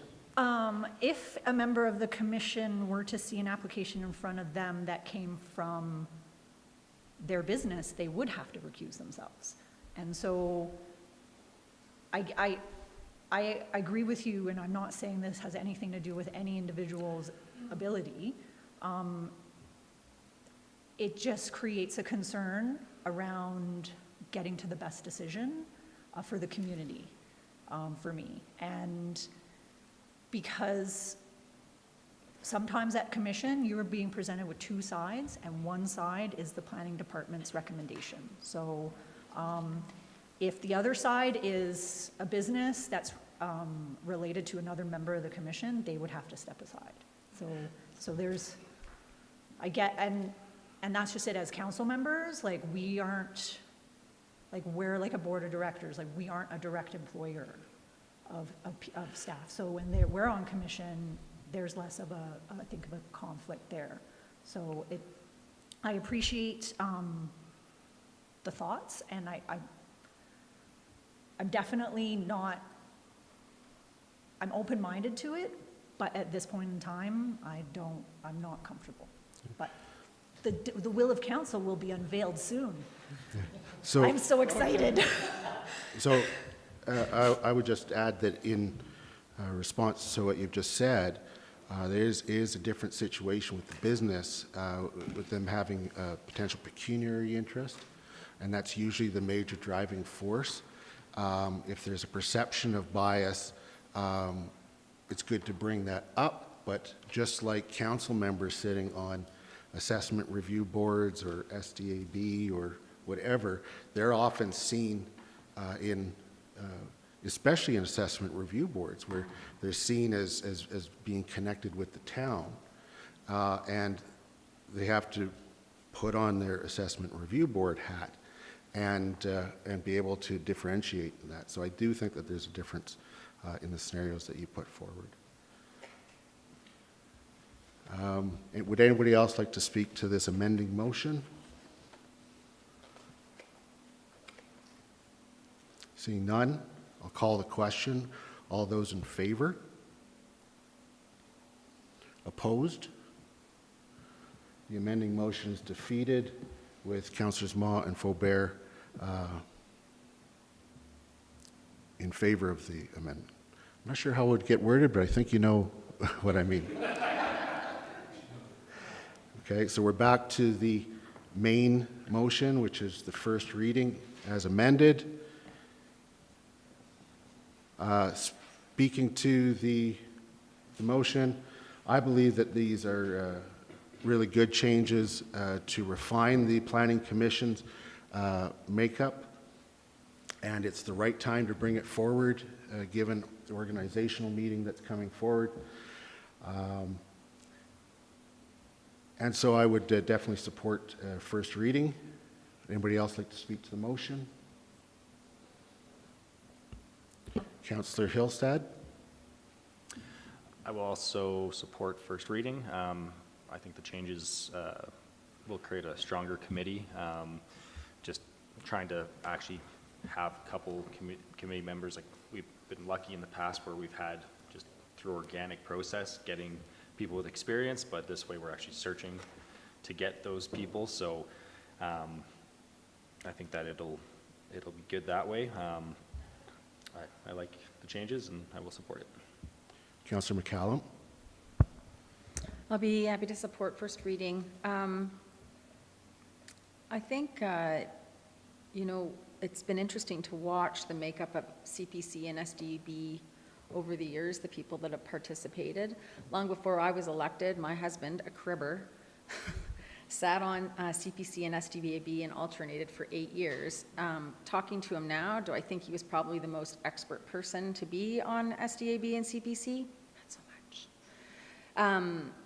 But he did the work, he chaired the meetings, he showed up, he read the land use bylaw, and he did the hard work that a lot of members of the community weren't interested in doing it. And if he could do it all again, he wouldn't. It was a lot of hard work. However, it is a lot of hard work. I'm happy to see these changes. I would remind council that this is our bylaw and that we can bring this back and we can change it if what we see is not working. But I think we need to give it time to see how it fleshes out in the meantime.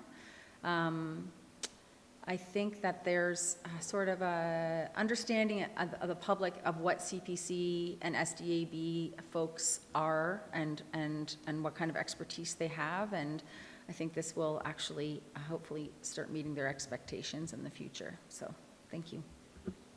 Councillor Faubert? I will be standing my ground and voting against this bylaw. While I support additional membership from the development community, I am not in support of the changes to the structure of the chair position.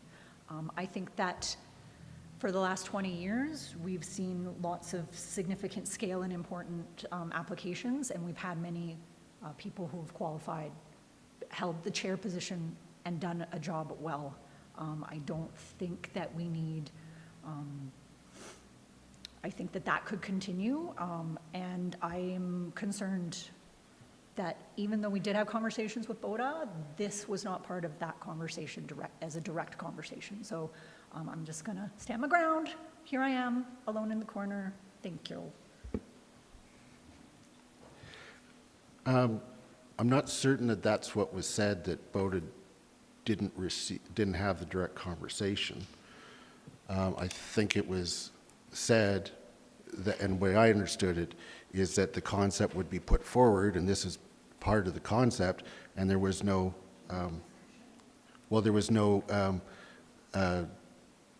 concerns expressed. So that's what I heard. Councillor Graham. Thank you, Your Mayor. I too will be supporting this bylaw. I hear Councillor Faubert's concerns about the perception of procedural fairness. I don't think it's invalid, but I do trust administration to act fairly there.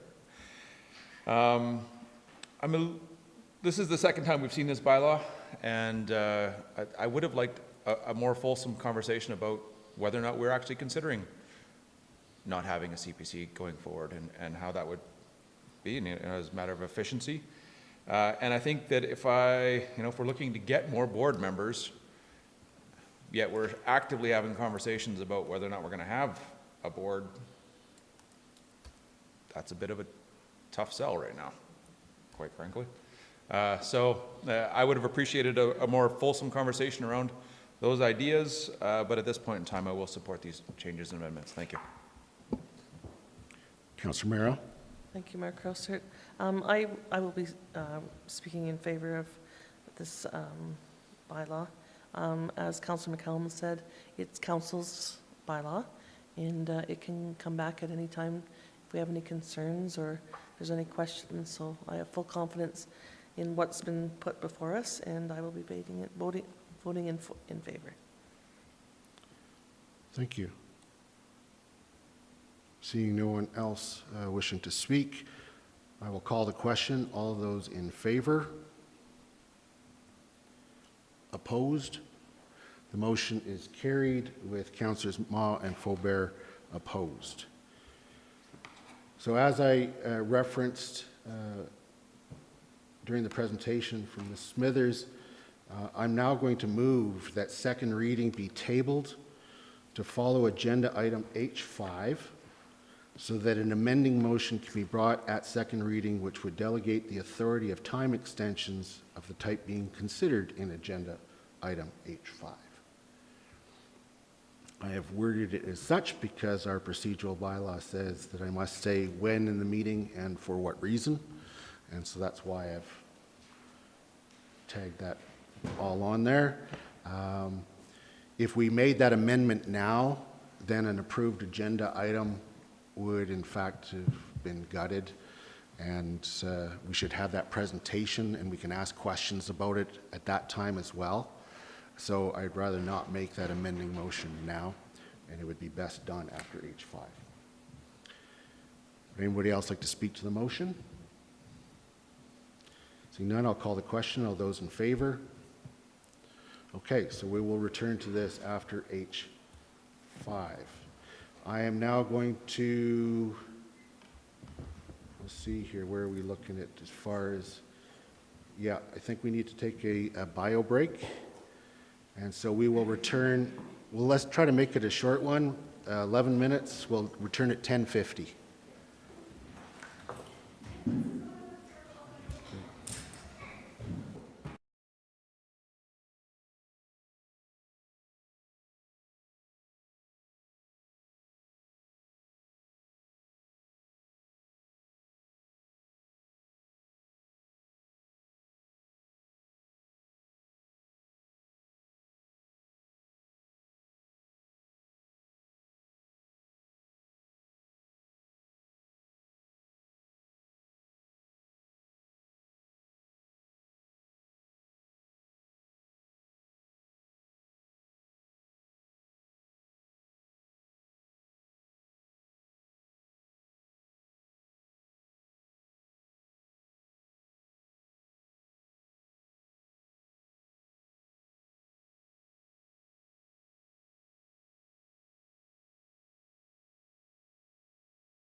If I get everybody's attention, please.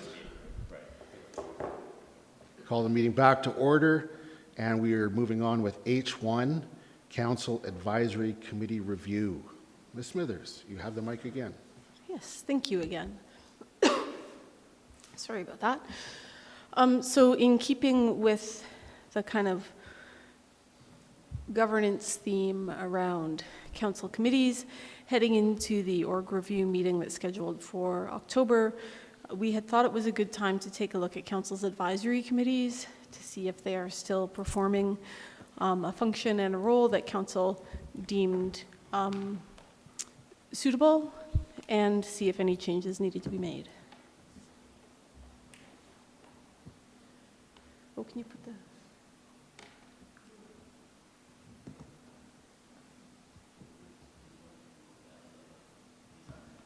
Okay. So council currently has 3 committees that act in an advisory capacity.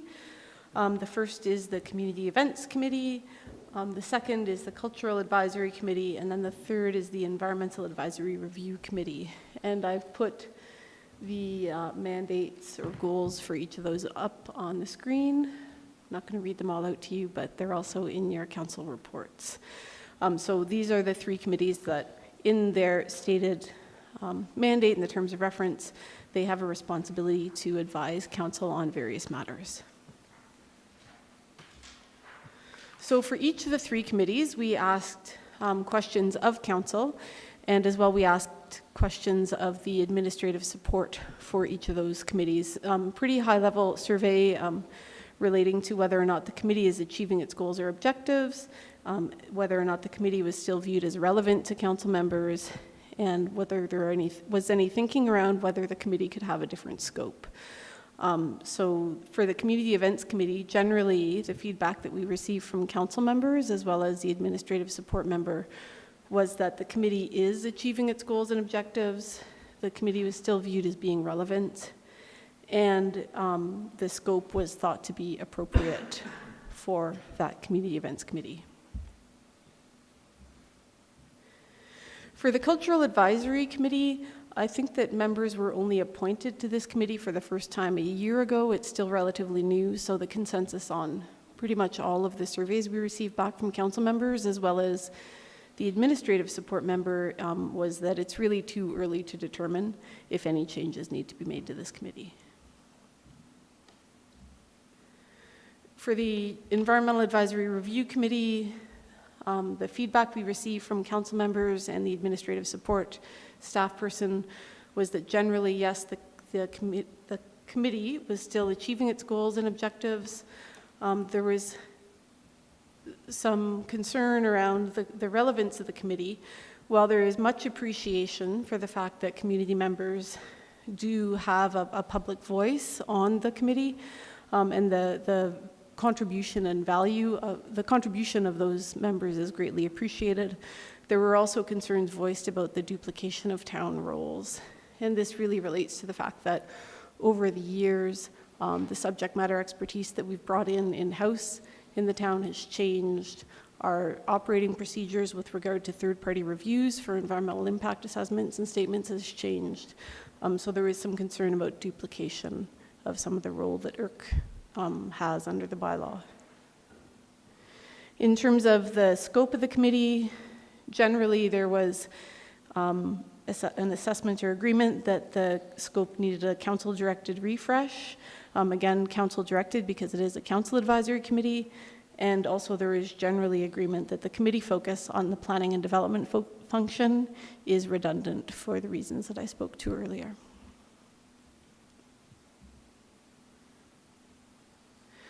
So a conclusion of the council advisory committee review was that no changes are really needed to the community events or cultural advisory committees at this point. We are recommending that the Environmental Advisory Review Committee be disbanded by repealing the IRC bylaw. And in that, I really want to emphasize this is not a statement at all on administration's value of environmental and sustainability initiatives. It is really reflecting the perceived redundancy of that committee. And so saying that administration will continue to include diverse stakeholder groups in environmental and sustainability initiatives. And we also recognize that there are a number of other organizations or entities in the community that are focused on environmental sustainability and climate change, and we will continue to work with and hear from those groups. So our recommendation then is that Council give 3 readings to the Environmental Advisory Review Committee Appeal Bylaw 2022-23. Thank you, and I'll answer any questions you may have. Great, thank you very much, Ms. Smithers.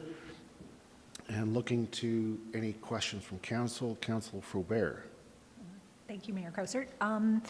Why didn't we talk to current and past committee members about their thoughts on the current function and future function of their committees? We did talk about that. At the end of the day, though, the thinking was that this is an advisory committee to Council, so it's really up to Council to see whether or not the value is there and having that body advise them. Yeah. One of our, part of our strategic plan is relationships. So that conversation could have helped continue our relationship with those members with the recommendation of repealing and disbanding. Was that considered at all? And just some of the feedback seems that the committee themselves are quite surprised that we're taking this route. I think on the relationships level, that's why the CAO reached out to members to let them know that this change was being considered. Again, I come back to it is a advisory committee that serves Council. So it's really up to Council to determine whether or not that advisory function is needed, and if so, in what format. I would suggest that in terms of relationships more broadly, we have a number of ongoing relationships with many environment and sustainability and climate action groups throughout the community in the Bow Valley. So I appreciate that on an individual level, there might have been some opinions voiced, and that is, again, why the CAO reached out directly in advance of the report going out. And why is the recommendation to repeal and disband this committee instead of perhaps using the committee and their advisory capacity to advise Council on potential changes over the next year, and then using next year's organizational review to change it? Might be the same question. So is your question about the timing of the recommendation, or?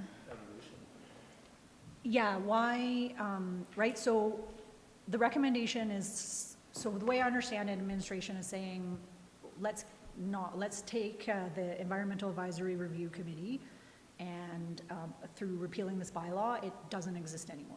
Mm-hmm. And we're not using it as in an advisory capacity anymore, or its membership. Why not take the next year and use it in an advisory capacity to help us find a new purpose for that committee? Because, well, in part because based on the feedback that we received from individual council members and the feedback that we received from the administrative support for the committee, we don't know that the advisory function is best served through this committee. For the planning and development matters, it's largely redundant, and for other initiatives, the scope to deliver on those initiatives is executed through organizations like Biosphere, which is funded by the town in part, and a host of other entities that are identified in the report, in addition to the 2 full-time staff we have at the town whose mandate is within environmental and sustainability initiatives and climate change. So we feel that there are other avenues to provide that advisory capacity.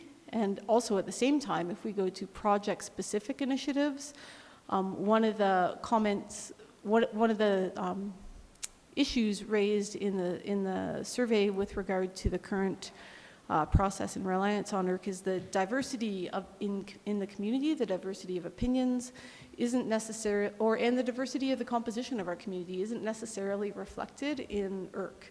So there are likely better ways to get the feedback that we're looking for on project-specific initiatives.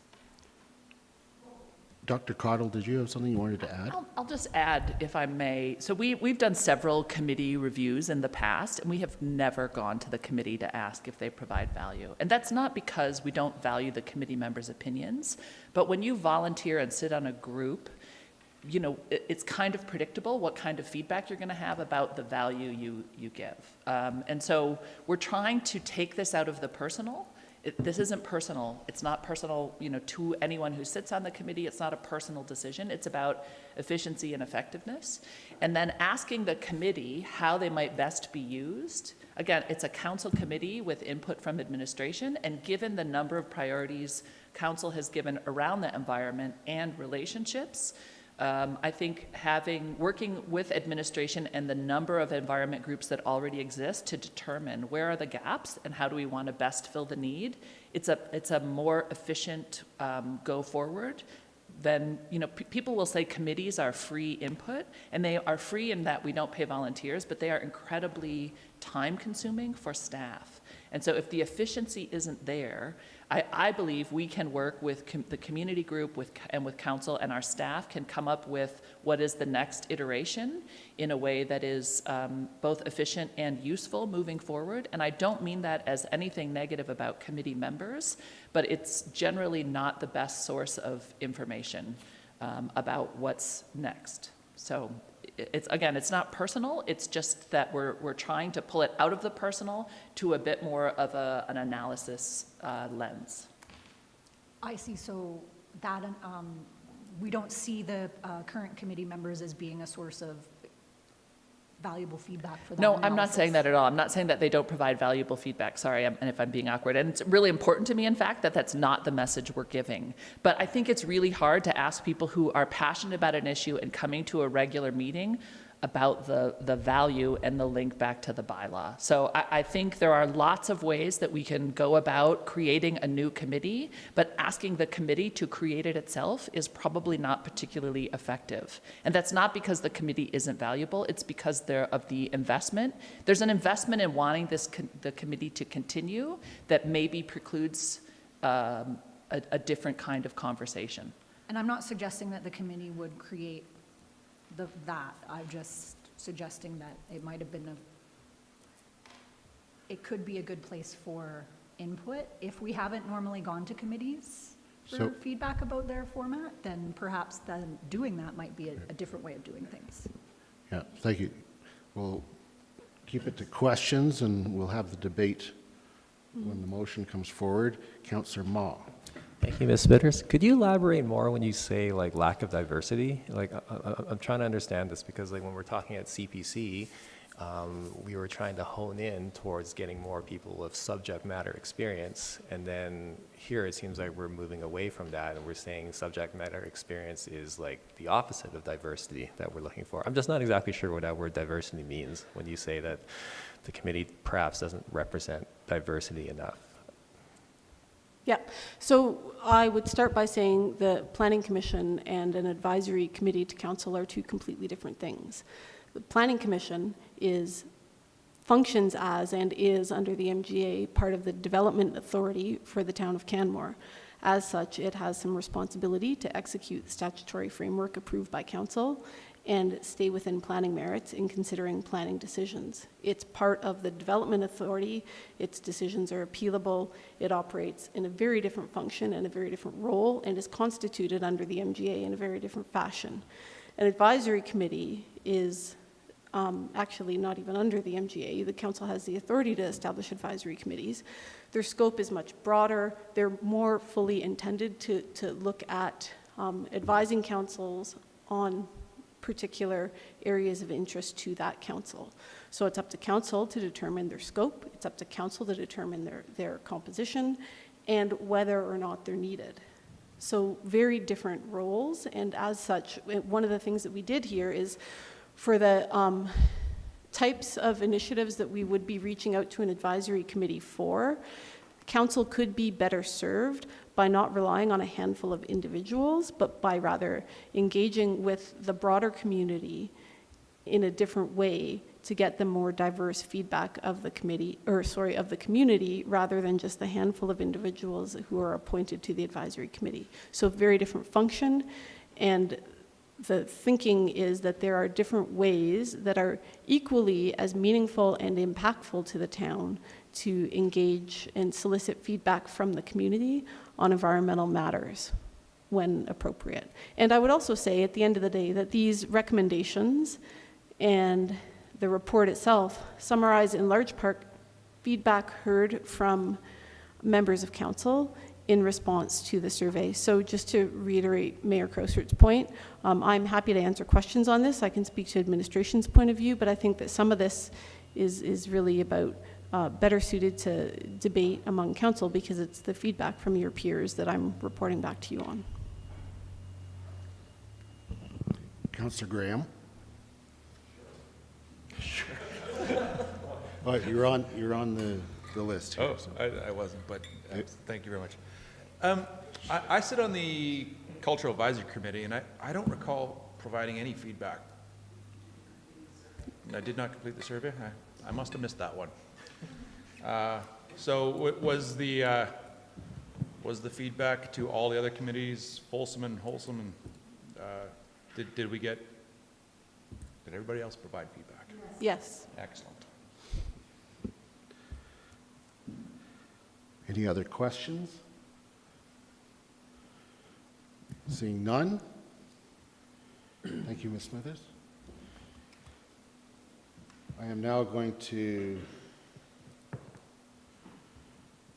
move that council give first reading to the Environmental Advisory Review Committee repeal bylaw 2022-23. I'm going to speak in support of this bylaw. We have to make decisions based on objective goals and standards, and we have to try not to fall into the subjective if in fact that could cloud our vision.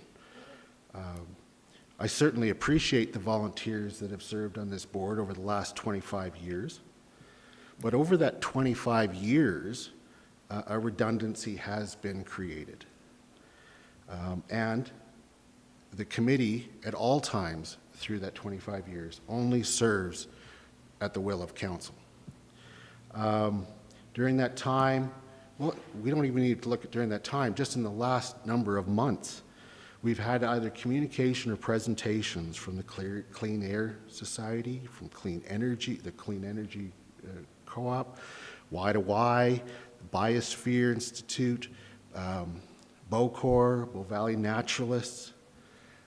This community is blessed by having a number of different groups that have different focuses, that have an environmental or climate change focus, that are more than willing to provide their advice and expertise on matters before us. So they exist. And to then have a committee that would do the same is a redundancy. We also, since it was created, have developed internal expertise, much greater, in fact, 100% greater than existed in 1998. So it's a different playing field, and over time things change. I believe Canmore has a depth, both within administration and in the community, as we move to achieve the second pillar of our strategic plan, which is to be recognized leaders in managing human impact on our environment.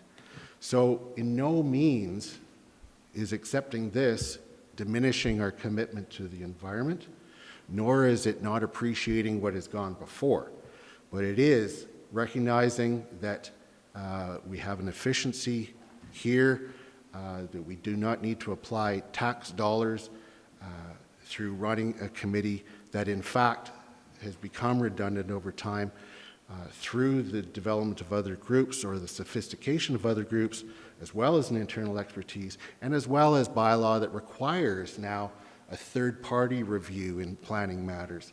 So, in fact,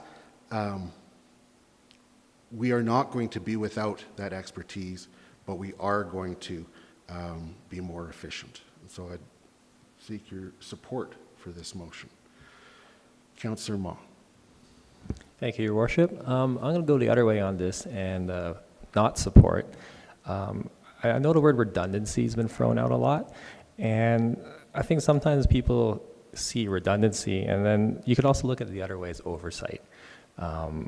Like I feel having our IRC group, when we have our third-party reviews, the fact that IRC exists provides it kind of keeps our third-party review in check. I know a lot of the times what happens is the findings from IRC will align with the findings we get from our TPR, or third-party review, but I think a lot of times that's an excellent sign of the quality of work that we're receiving. And having a backup opinion is not a bad thing. Just like we have multiple newspapers in the community, just like we have multiple counselors. A lot of times you look at our agendas, and quite often we pass a lot of things unanimously, but I don't think that points that, parts of us are redundant. Having that broad depth of opinion is helpful. I feel when it comes to the third-party reviews, we've had excellent stuff, and I feel when it comes to, say, our administrative staff, such as, the mighty Ms. Van Gaal and Ms. Fournier, they've been excellent. But I also feel having a long-term committee, such as IRC, where we draw upon citizens that live in the community, they have a different experience than what a third-party reviewer will have. They live and breathe, and they're in Canmore all the time. And I think with that comes a certain opinion and perspective and a possible proactive viewpoint that can be brought forth. I've spoken to members of IRC, and they have brought up their belief that many times they have brought up things that maybe haven't been flagged to the same degree of significance by the TPR for the EISs, and I think there's value in that. Also, the commitment of having a regular monthly meeting with this committee keeps our finger on the pulse in a different way. I know we reference other groups such as Biosphere, Clean Air Society, Y2Y, etc., all amazing groups, but because this is a council-appointed group, it lends a different level of clout and perhaps even a different level or a sign of commitment to the community. I think the other piece too is the subject matter we're talking about. This is environmental stuff, and when it comes to environmental decisions, if you do them wrong, the ramifications are bigger, and the ability to reverse those decisions or remediate them, they're trickier. Like, yes, the community will develop, our footprint's getting smaller in terms of what we can do, so every decision is a little more critical. And just having an extra layer of oversight to that, I think there's value there. And so moving forward, I feel we do need to maintain IRC's oversight, and at the same time, explore how IRC 2.0 can evolve as we move forward. Thank you. Thank you. Would anybody else like to speak to the motion? Councillor Hillstad. Currently, I will be supporting this motion. I think that, yes, IRC has provided great things in the past, and they continue to do the work. But to me, I do see the redundancy. I have read many of their reports and all of their reports, all the EIS reports that have come to council, and most of the time, there's nothing different. So, yes, it shows that our third-party reviewer is doing their job. It shows that they're doing their job, but at the same time, if they were really bringing something different to the table, then I'd feel a little more inclined to keep them as they are currently defined by this bylaw. Again, the fact that this bylaw was done back in 1998, that's a long time ago. I was 9. So, things have changed a fair bit since then. We didn't have a climate action plan. We didn't do third-party reviews. That's why we needed IRC. Now we have these other things in place. I appreciate their work. I think they've done great things, but to me, we need to repeal this, and if we want to come up with something new and fresh, that's the way to go, is to come back with something better if that's what we want. I just don't see going forward the need, again, just from reading all of their reports and all the other third-party reviews and things, I haven't found enough to really say that they're adding to the process, other than adding more reading. But again, it's good reading and it's important, but again, it's just there hasn't been that added value. It's a lot of redundancy, it's staff time, it's, to me, this is an efficiency. Yes, we still have to get things right, but we've put new policies and things into place that help ensure that we are getting things right. It's not like we're just throwing ourselves to the wolves here and saying, well, we're just gonna wing it. We have expertise in place. We've got policies in place that have just made this 1998 bylaw really old and not worth it as much as it used to be. Again, I thank all of the members of IRC for all the time that they put in. And if we do come up with some other type of advisory committee or however that looks going in the future, I just think now that it is the right time to repeal this bylaw and try to find something, if we do need something else, to look for a new way to do it, because this to me is just doubling down on efforts that we're already doing, and I'm not seeing the value that they're providing as much anymore, because again, they cover off the same things that we're hiring out to cover off. And again, if I was getting, when I got their reports and getting the third-party reviews, there was massive differences, I would be more inclined to keep it, but that just hasn't happened since I've been on council, so I will be supporting this bylaw. Councillor Faubert. Thank you, Mayor Crosert. So I'm torn on this one, because I'm not opposed to the desired outcome here, which is, and I agree with the concerns that in its current format, IRC doesn't really bring value that we'd like to see to council as an advisory committee. Even just looking at the mandate and the core functions, and in the staff report, it's clear that an update is needed, or a change, or something different. I think that for me, how we get to that something different is guided by our relationship goal of a respectful, authentic relationships are the foundation on which our future success is built. And I think that in a way, by taking this step without having in place what we're going to do next, we may struggle with that relationship in our environmental community, because while there are many organizations in Canmore that have an environmental focus, this one was a council advisory committee. So this one was ours, and a direct line from the environmental community to us in that way. And I think that that community has extreme value in that. And that's why they don't want, the thought of it going away is a really big red flag for them. So that being said, I think at this point the best way forward is to disband the committee and to work on the next one. I'm not sure we're actually going to be able, if we kept IRC, we'd be able to recruit anybody to be part of the next one. So I'll be supporting it, but I hope that the work to move forward in terms of council having a relationship with our environmental community, I would encourage all IRC members to continue to be part of that relationship, and to not see this as us somehow not wanting that relationship or that feedback or a role. We just need to better understand what that is, and that's work that could have involved IRC, in my opinion, but here we are. Thank you. Councillor McCallum. Thank you. So when I was elected in 2010, one of the first committees I sat on was IRC.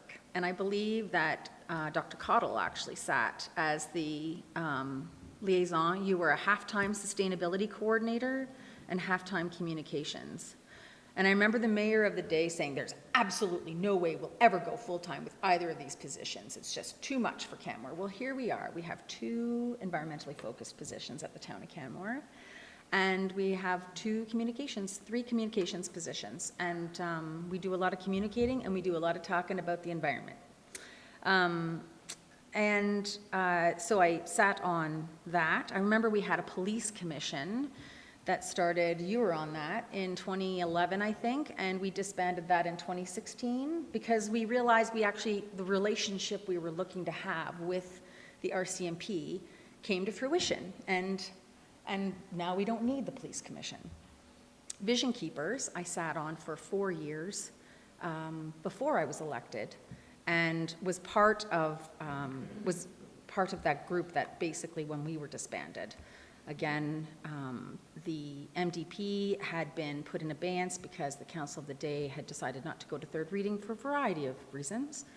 And we realized that we were not providing the same value to council and some of the members didn't agree, but I certainly at the time realized that we were not supplying the same value to council at the time.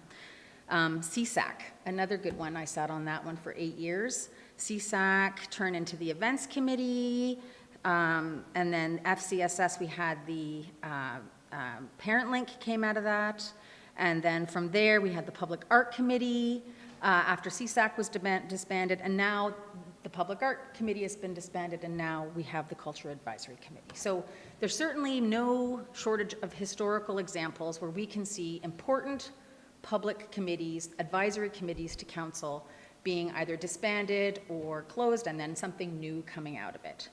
I would say that in the last 6 or 7 years, what I've seen bubble up from the environmental side of things is our climate action plan that we've had, our roundtable on wildlife, which is incredibly important, the uprising of the biosphere, investing more money in what is the new community monitoring report, and watching a variety of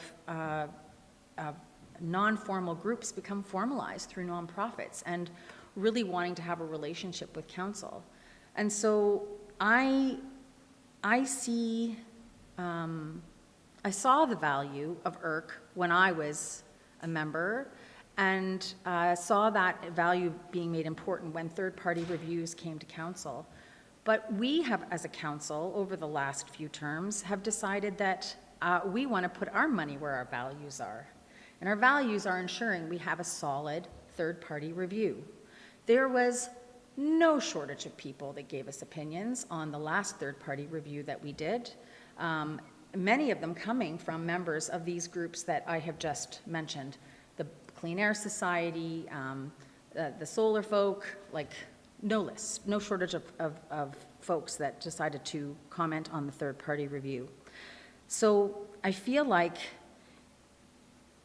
paying to have IRC run and still paying for these third-party reviews does seem like overkill. Time overkill, financial overkill, and we have an administration that is leaner than it's ever been. We do not have time to spare on these things when we can pay somebody to do this work for us and do it efficiently and be accountable to the work that they're doing. So unfortunately, I understand the emotional side of this. I remember being a Vision Keepers member, and at the time thinking, oh, well, are you saying that my contributions haven't been important? Well, that's not what was being said at all. It was that there was a hard stop to the work because something new has started. And at that point, it was when council had decided to not go through with third reading. The hard stop in my mind is when we started putting our money where our mouth is and started investing in these investing in these third-party reviews. So to have a fourth-party review and a fifth-party review doesn't make much sense to me, especially when we're talking about public dollars, public time, and competing priorities within every department at the town of Canmore. So therefore, I will be supporting this bylaw change, and I want to thank the members of IRC, of which I was once a member, for the work that they have done over the last 25 years. I don't think I realized it was 25 years. And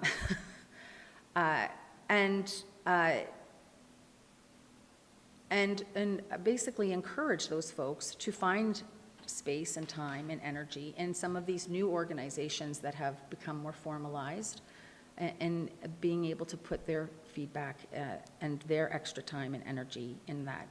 You know, I have an opportunity to sometimes talk to school kids, and I talk about democracy in action, about this opportunity that we have with our spare time to basically like live our values and support things that are important to us.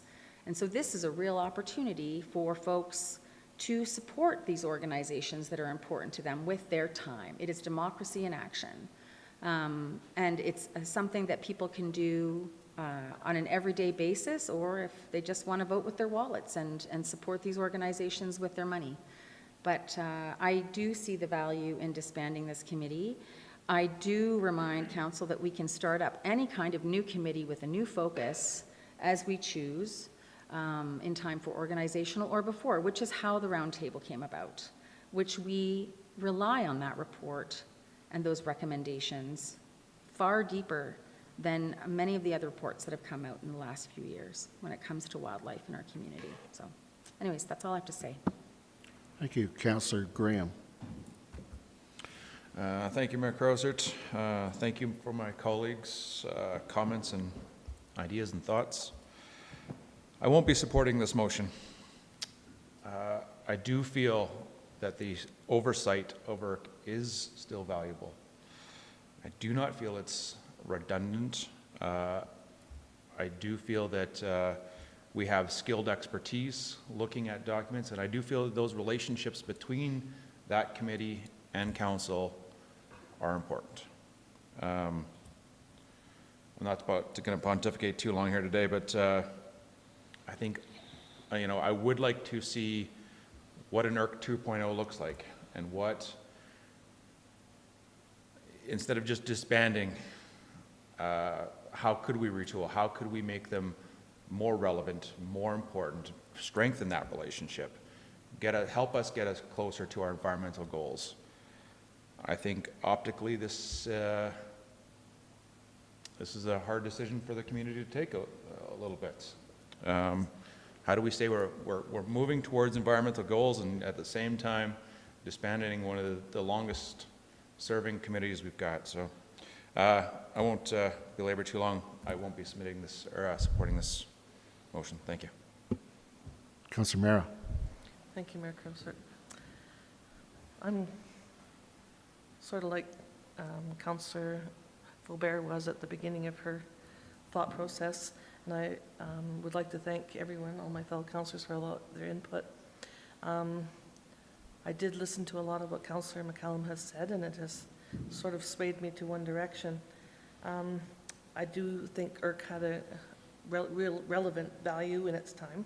I do know that things can morph into different committees or relationships, and how they could, individuals that are on that committee could maybe even help make another committee or advise on another committee individually.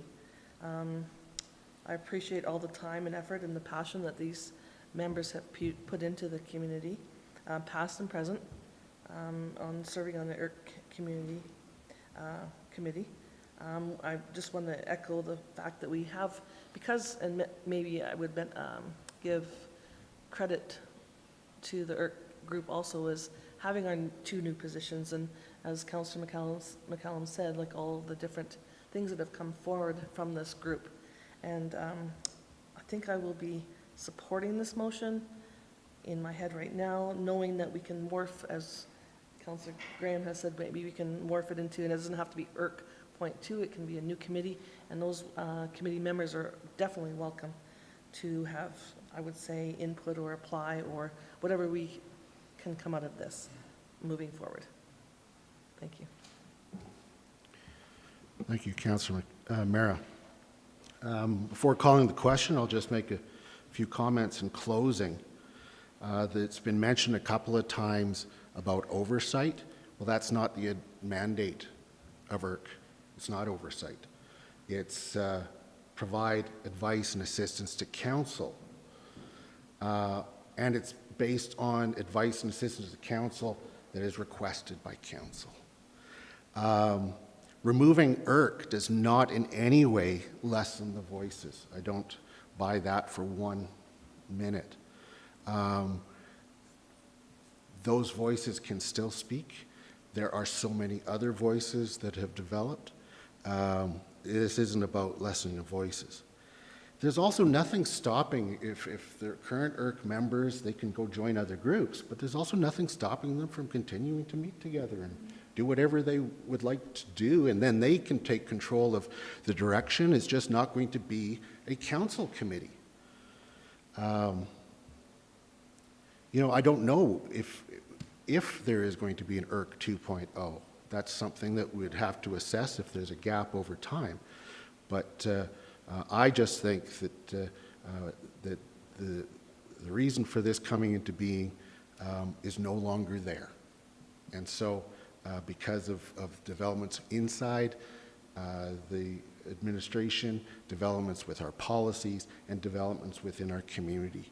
And so this is the right thing to do, is to, when it's time for something to end it. So with that, I will call the question. All those in favor? Opposed? First reading is passed with Councillors Ma and Graham opposed.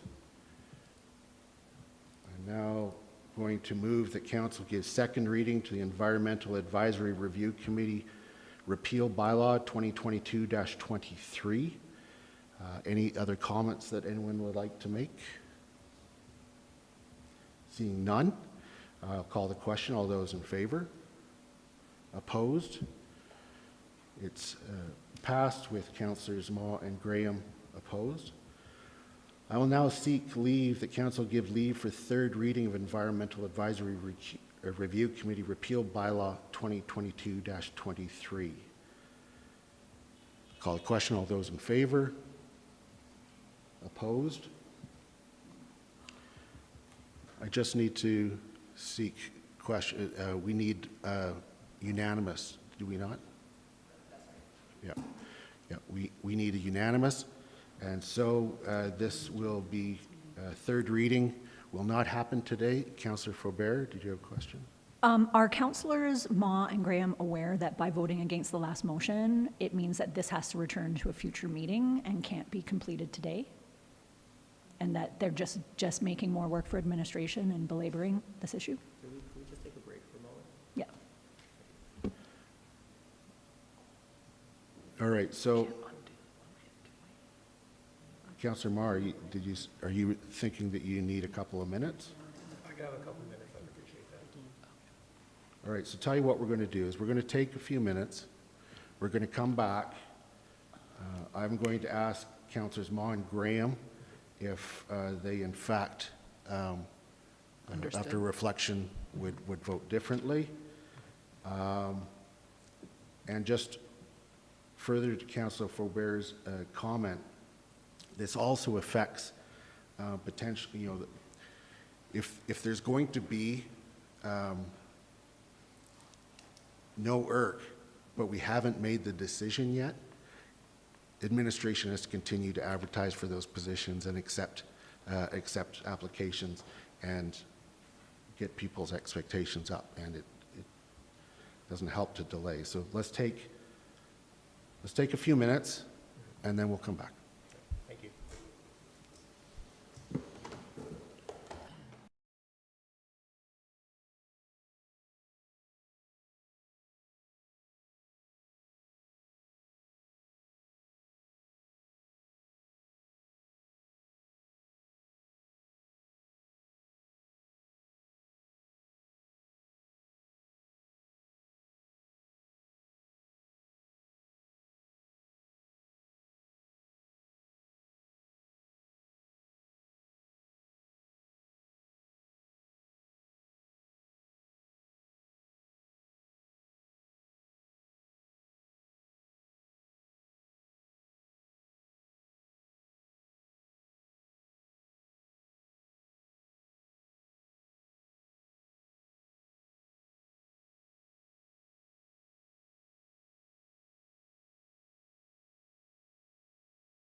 We're back, and it was determined during our short break that there was a misunderstanding with respect to giving leave for third reading.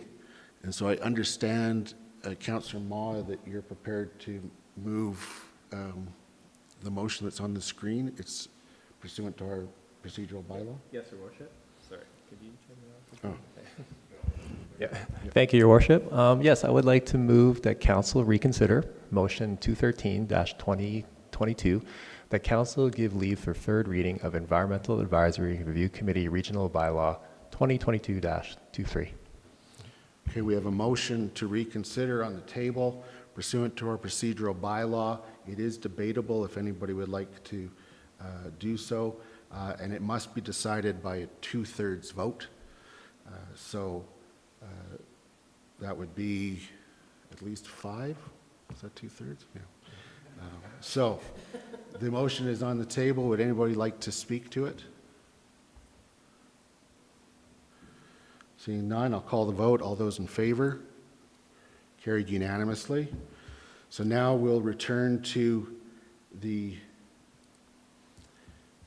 motion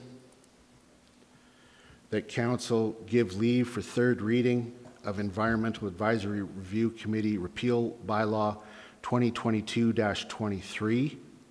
All of those in favor? Carried unanimously. And I'll now move that Council give third reading to Environmental Advisory Review Committee Repeal Bylaw 2022-23. Would anybody like to speak to the motion? Seeing none, I'll call the question. All those in favor? Carried with opposed? Carried with Councillors Ma and Graham opposed. Okay, I'm going to move that we postpone or table item H2 until right after lunch, and that we will then proceed with the in-camera item.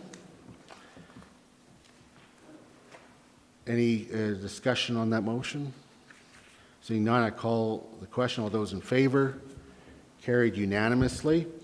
And now we will be moving in camera, but I'll just note for those who are watching, especially members of the media, we will be going in camera and then coming out of camera before lunch. There is no decision to be made. And then we will be taking a lunch break until 1:30. So you can tune in again at 1:30. So now I will move. Let me get to the right spot here.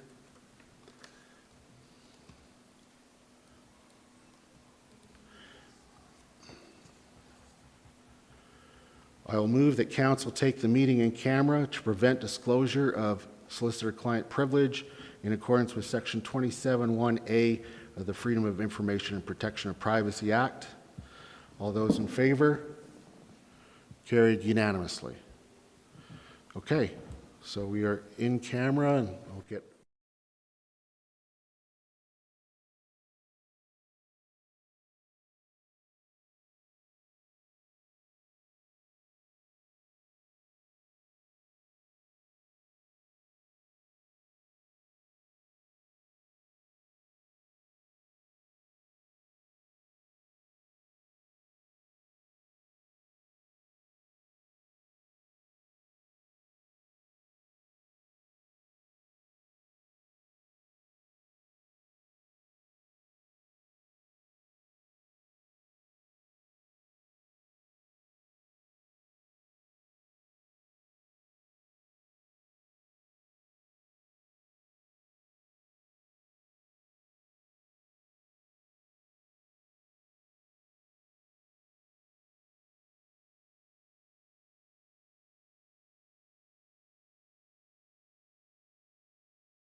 we are back, and we are going to turn now to item H2. This is an item submitted, a request for a decision submitted by Councillor Graham. And so, Councillor Graham, you have the floor. Thank you, Your Worship. Pardon me as I fumble my way through doing this for the first time. Throughout the years, there have been many wildlife altercations on the Trans-Canada Highway between the east gate of Banff National Park and the Bow River, which is currently unfenced, or there are some fencing along there, but it is not wildlife fencing. It is my request of council that we direct the mayor to write a letter to various organizations, the province, the MD, etc., that may help persuade them to help us in our desire to limit the number of wildlife that are killed on the highway.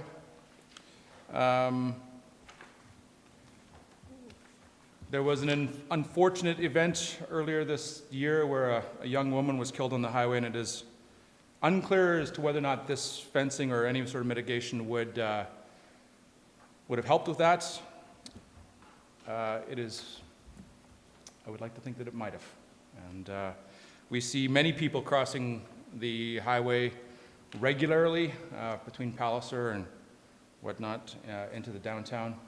And a fulsome address of all of those issues would be appreciated by the citizens of this town, I believe.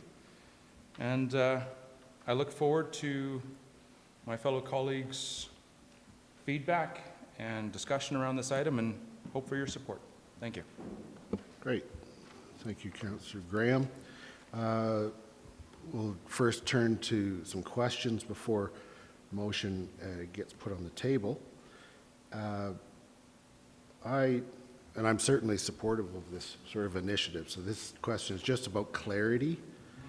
It says, especially if I'm writing to the province, it says a study by the province concluded that the section of the highway through Canmore was the second highest priority for the province. You said see attachment 3. I was wondering, you'll be able to point out for me in that 100-page report where it says that? Because I did a quick review, and I couldn't put my finger on it. Yes, I'll find the data to support that statement for you and get it your way. Great. Because in attachment 1, which is a link, looking on that map, if I'm interpreting it right, it looks like we're number 3. So maybe something has come up since the report.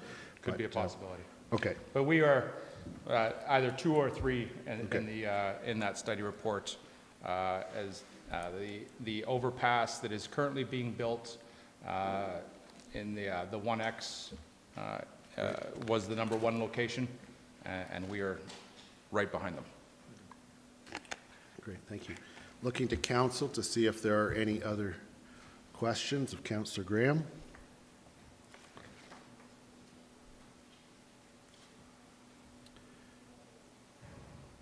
Seeing none, Councillor Graham, how would you like to make the motion? Wow. I would like to motion that council direct Mayor Krauser to write a letter to the province requesting action be taken to reduce accidents involving wildlife on the Trans-Canada Highway between the Bow River Bridge and the East Park gates. Great. And is there anything else that you'd like to add to what you've said in speaking to the motion? Not at this time. I think I've been fairly fulsome. Okay. Councillor Faubert, did you? I can speak to the motion. Sure. Great. Thank you. I'm in support of this motion and taking the time for Mayor Krauser to put in writing to the province our concerns as a municipality about what is happening on the Trans-Canada Highway. I probably talk about it enough, so people might already know, but I do live in Palliser.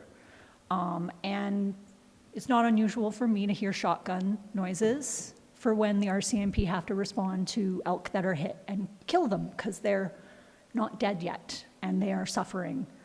That doesn't seem like a normal thing to get used to. So I think that this has been a glaring omission in terms of the Ministry of Transportation's highway mitigation strategy. I think at the bare minimum, we could have some flashing lights, and that has never occurred. I would like fencing. And I think that this is one way to make sure that that's on the radar of the people who select the projects for budget approvals, because they're in the Ministry of Transportation's annual budget, there is money every year for these types of projects. So I'm glad that we're here, and I appreciate Councillor Graham for taking the time to put some thought and research into backing up putting this forward. Thank you. Councillor Mara. Thank you, Mayor Crowsert, and I thank you, Councillor Graham, for bringing this forward. I think it'll be another nudge for the province to do something, and with our objectives of living with our wildlife and protecting them, I think this goes a long way. I'm hoping that the fencing is one of their criteria. I see there's this large report that you look through, and that there's definite initiatives that they would like to progress with themselves. So this will just give them maybe that little extra nudge to move forward with some of them. Great. Thank you. Councillor Ma. Thank you, Your Worship. I'll happily support this. I think getting a letter to the province is timely and important, given how we're in one of the top collision sites right now. Even just on this appendix here, we got 39 on the Trans-Canada Highway just from January 2019, July 2022. So I was speaking with John Piskowski the other day, one of the biologists in the region. He mentioned that actually this year the caribou population, sorry, not caribou, the elk population, I wish we had more caribou, the elk population is in decline. And if we can actually like take care and remove like things such as animal fatalities and highway strikes, that would help preserve our elk population. Thank you. Thank you. Councillor Hillstad. I will also support this motion. It's never a bad thing to, try to keep animals and other things off the highway, so it just makes it safer for everyone using the highway through town. I would note within the future priority mitigation sites with the new wildlife overpass and the exclusionary fencing, it actually kind of covers 1, 2, 4 in that area, so technically you could look at it like we are the next step on the list. So we might not be labeled number 2, but they're covering 1, 2, and 4 right now, so we should be next. So hopefully we can get some traction there with this. Great, thanks for that. In speaking to the motion, I am happy to support this motion and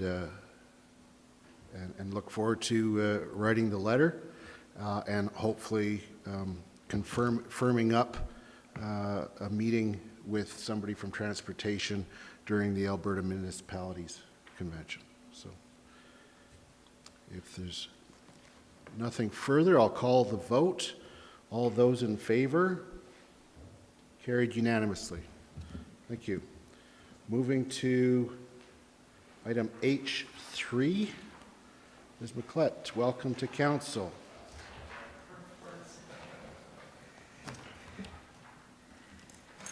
Good morning. And good afternoon to you. Yes, good afternoon. Sorry. It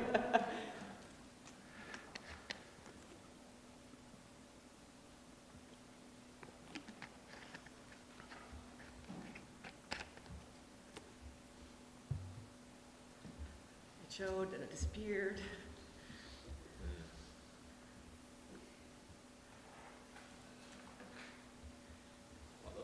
And why are you leaving again? Thank you.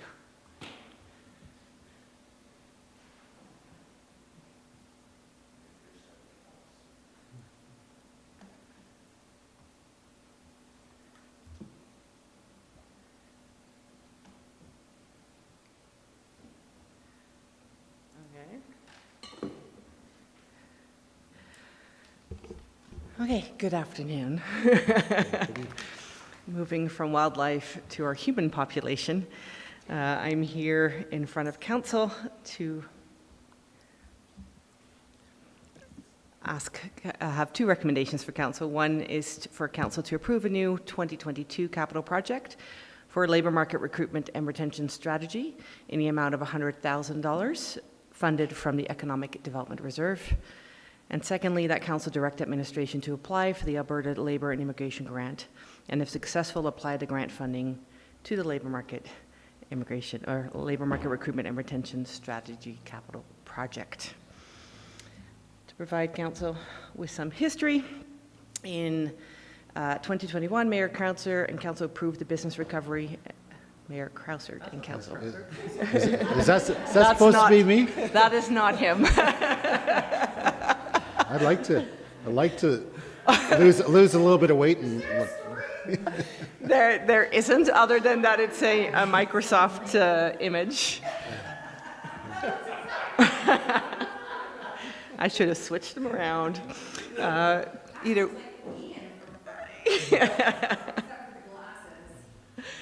So as part of the COVID Business Recovery Task Force, one of the recommendations around our labour market was the implementation of a labour market recruitment and retention strategy. This has been brought forward to council a little bit sooner than capital planning because of some of the timing of grant availability and the upcoming UPC leadership elections, which potentially could trigger an early election and thus the freezing of current grant programming. And as I mentioned, why now? We also recognized that at the time, and that was, the plan was approved, so early 2021, we weren't in a labor market crunch. So we thought we had a few years to get to the current realities that our businesses are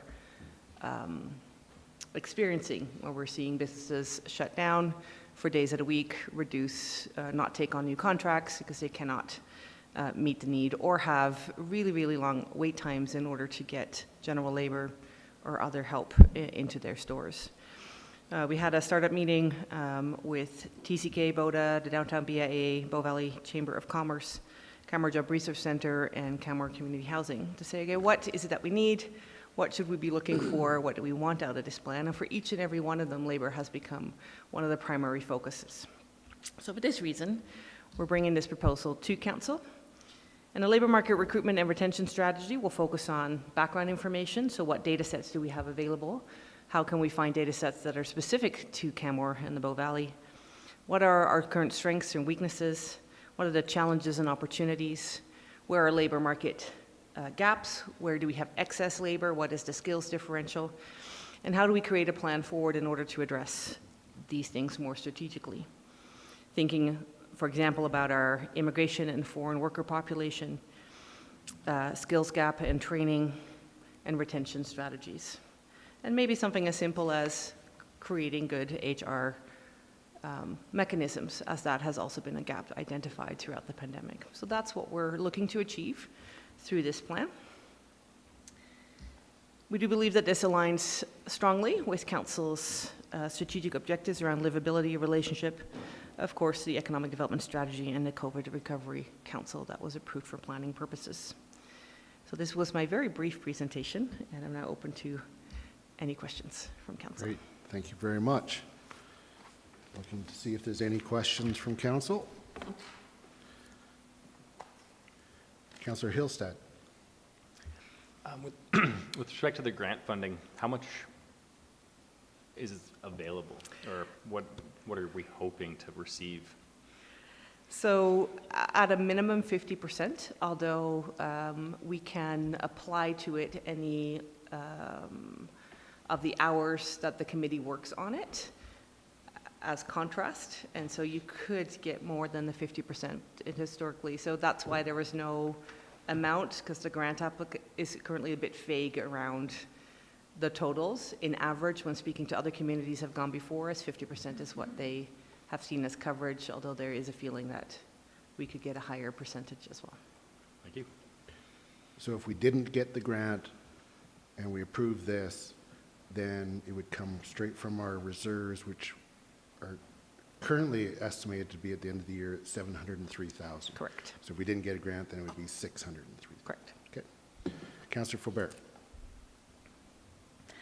Thank you for your presentation, Ms. McLeod. Will this strategy focus on strategies for council or strategies for different levels of government and the private sector? Any and all. Any and all. Yeah. So it won't, so we'll be looking at ways that we can tackle some of these issues as like from a council policy and project perspective, and then things that businesses can do. Because I know like it's tough. So there's things we can't do for sure that might, but there's things that I think that businesses could be doing. Yeah. So. And I think the responsibility is across the board, right? There's things that employers can be doing better. There are things that we as a municipality can be doing better, and there's things that we need other levels of government to come and meet us there. This provides that strategic document with the background information in order to lobby those levels of government and say, for example, tourism workers for a long time were not approved through the temporary foreign workers because they were not deemed as critical in staffing. That might be the case in some of the rural communities, but in the Bow Valley, that is not the issue. That has temporarily been resolved, but we're looking for longer-term solutions in that space that help our businesses move forward. Yeah, I would really be grateful to have in that strategy ways to change things at higher levels to help us, because I know that there are some programs that are one size fit all in Canada and don't reflect our needs in this particular geography. Yeah, absolutely. Great. Any other questions from council? Seeing none, thank you very much. Thank you. So I will move that council approve a new 2022 capital project for labor market recruitment and retention strategy in the amount of $100,000 funded from the Economic Development Reserve.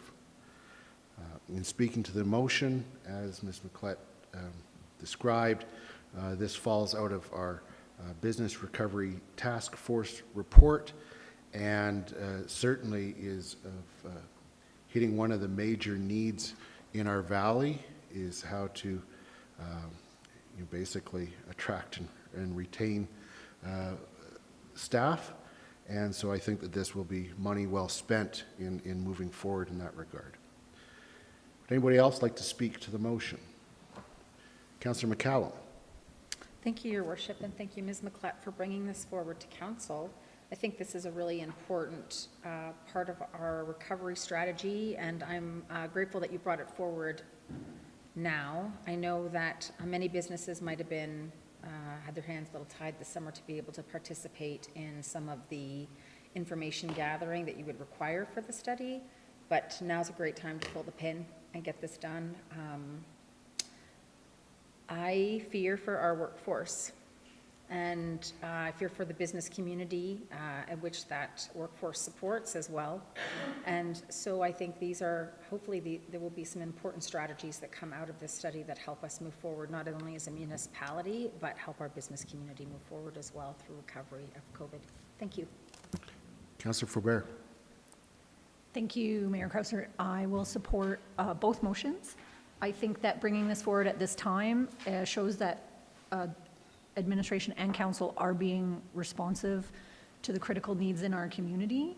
And it's also, we're leveraging grant funding opportunities, which I think is a really good use of our efforts, because these things can be quite expensive. And if there's grant funds available, I rather act on them now than be more process focused and put this in the budget months away from now and not, because we need to do things at the speed of business. There we go. Thank you.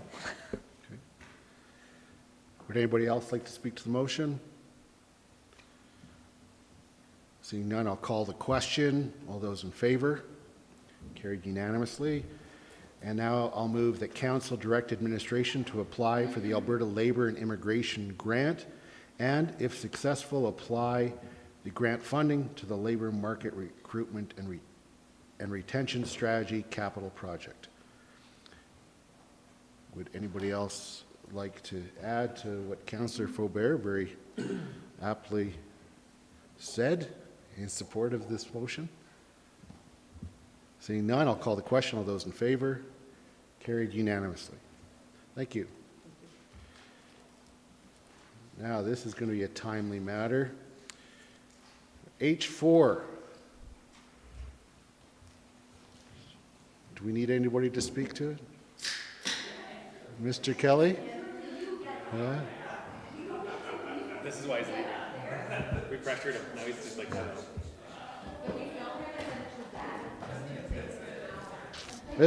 Mr. Kelly, welcome to council. Thank you, Your Worship and members of council. Administration's recommendation is that council reschedule the September 20th, 2022 Committee of the Whole to the following Tuesday due to scheduling conflicts, so September 27th, 2022. Great, thank you very much. I have questions. Okay, Councillor Graham. Were there any other times that were made available for this very important meeting? I might not be able to make this one. Not to my knowledge, but I could look at administration Don't for look help to on that them. one. Don't look to them. I think that's within my right. Thank you, Mr. Kelly. Thank you. Councillor Faubert. This seems unnecessary. Oh, we'll tell you what's necessary. Thank you, Mr. Kelly, for your presentation. When would you like our reports from council to prepare the Committee of the Whole report? Legit question. The councillor updates? Yeah.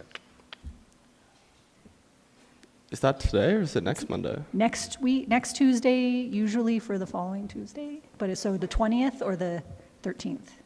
September the 20th? Yeah. Yeah, what is that date though? 13th? Thank you, Mr. Kelly, for your time. Thank you very much. Are there any other questions? Councillor Ma. Who's your favorite counselor? No. In all jest, I just wanted to, I heard that you were moving back later on to Ontario. I just want to say thank you. It's been really great having you work with us. I know we'll see you in more meetings, but this is a great chance to have you in front and to say that. So thank you. Thank you. It's been a pleasure working with all of you. I still have another month here, and I'd like to plead the fifth on that question. Thank you. Thank you, Mr. Kelly, and I know that we all appreciate it.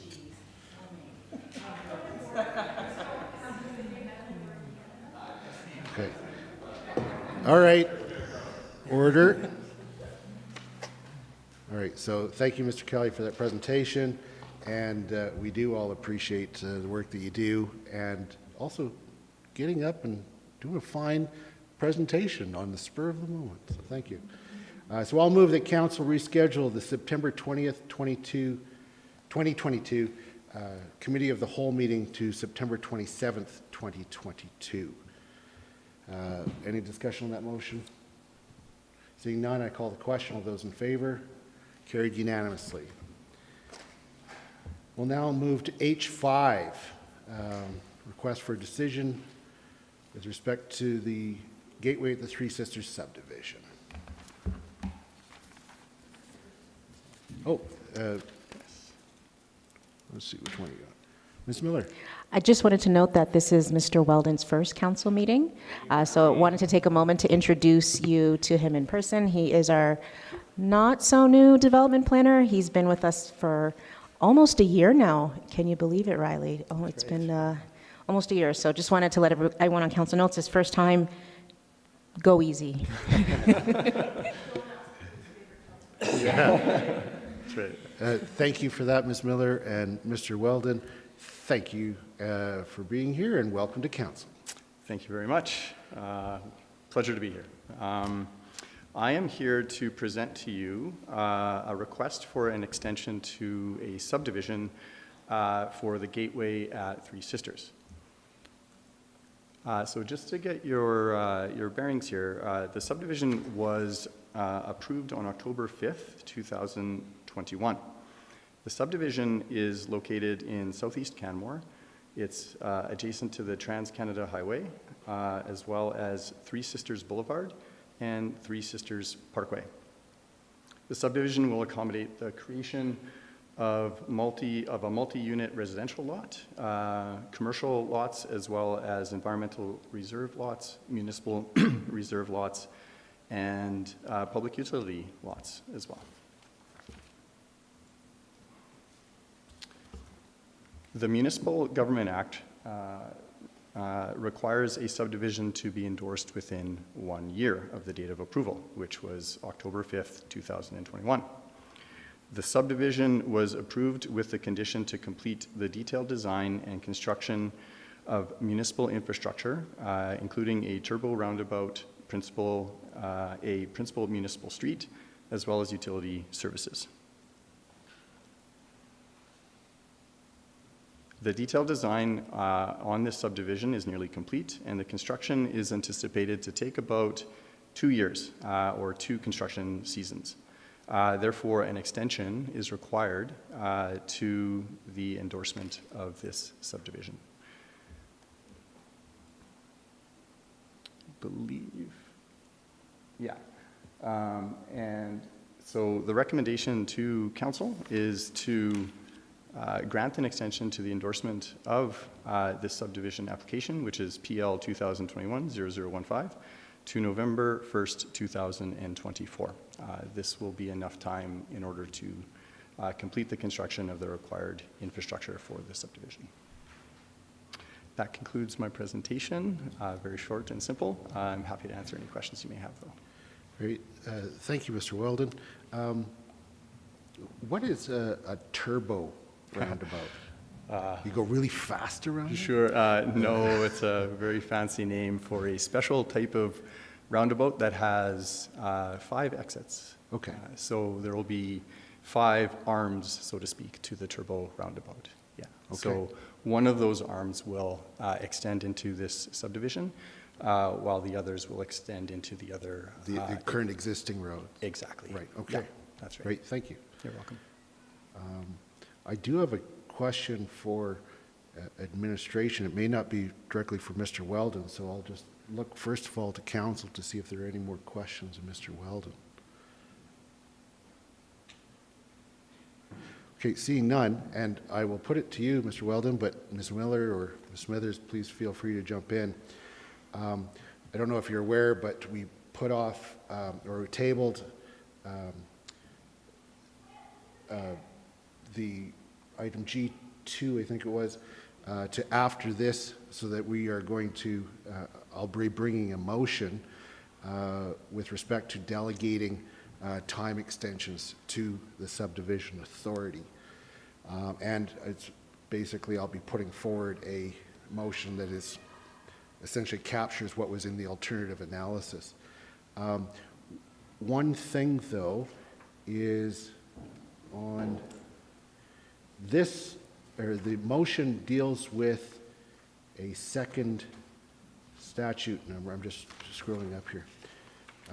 And that is section 657 sub 5 of the Act. Currently, this request for decision deals with 657 sub 1 and sub 6. I was wondering if you could just explain for council what 657 or sub 5 refers to. It's a great question. Just give me 1 second. Yeah.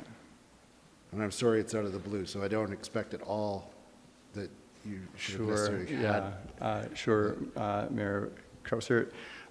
So the 657 subsection 5, and I'll need to confirm this because I don't have it in front of me, so my apologies, but it deals with, I believe that provision of the MGA deals with the fact that the subdivision would become void if an extension was not granted. So if an extension was not granted, then the subdivision would therefore become void, and then there would be a requirement to reapply for the application. Thank you, and I actually see it under the analysis of the alternatives there, so thank you very much for that. I just wanted to make sure that we covered that before making the motion. So excellent job on your feet there. Okay. Any other, Ms. Miller, did you want to add anything to that? No? Okay. Any other questions then? Councillor Graham? Is there any reason not to grant extensions? Does that happen, and under what circumstances does that happen? Through Mayor Crosert to Councillor Graham, it's an excellent That's the question. most formal I've ever been I've addressed. actually never experienced it. It's the reason for this for the endorsement within 1 year is to establish some sort of timeline to allow for endorsement to happen to a subdivision to have the parcels registered through land titles. So it's been established at 1 year. The circumstances in which an extension wouldn't be granted would be if a subdivision continues to be delayed and delayed and delayed for endorsement. So, and if our subdivision, not necessarily our subdivision regulations, but our land use bylaw changes, circumstances change within the community and within our land use bylaw specifically, where the original approval isn't in conformance anymore. So in that case, let's say a significant change was made in our land use bylaw that affects the original subdivision, and yeah, it's an important piece to the community, and therefore we'd rather have the subdivision conform with that new aspect of whatever that change is. And there's nothing like that this time around? No, not at all. Thank you very much. Seeing no other questions, thank you very much for your presentation today, Mr. Weldon. And so I will move that council grant an extension for the endorsement of PL 2021-0015 to November 1st, 2024. Any discussion on that motion? Seeing none, I'll call the question. All those in favor?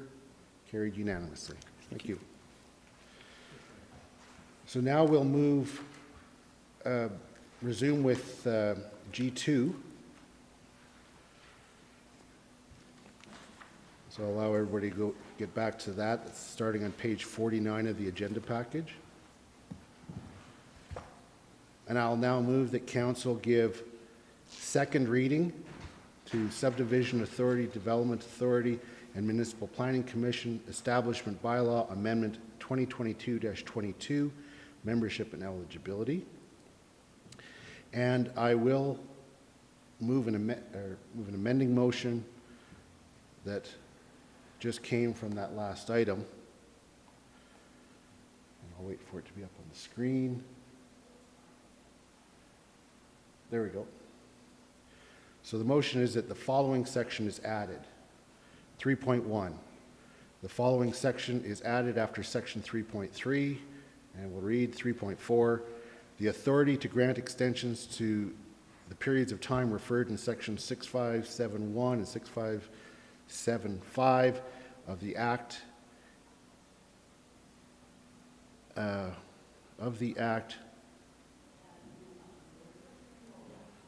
Oh, I think I grabbed something, the wording there. And as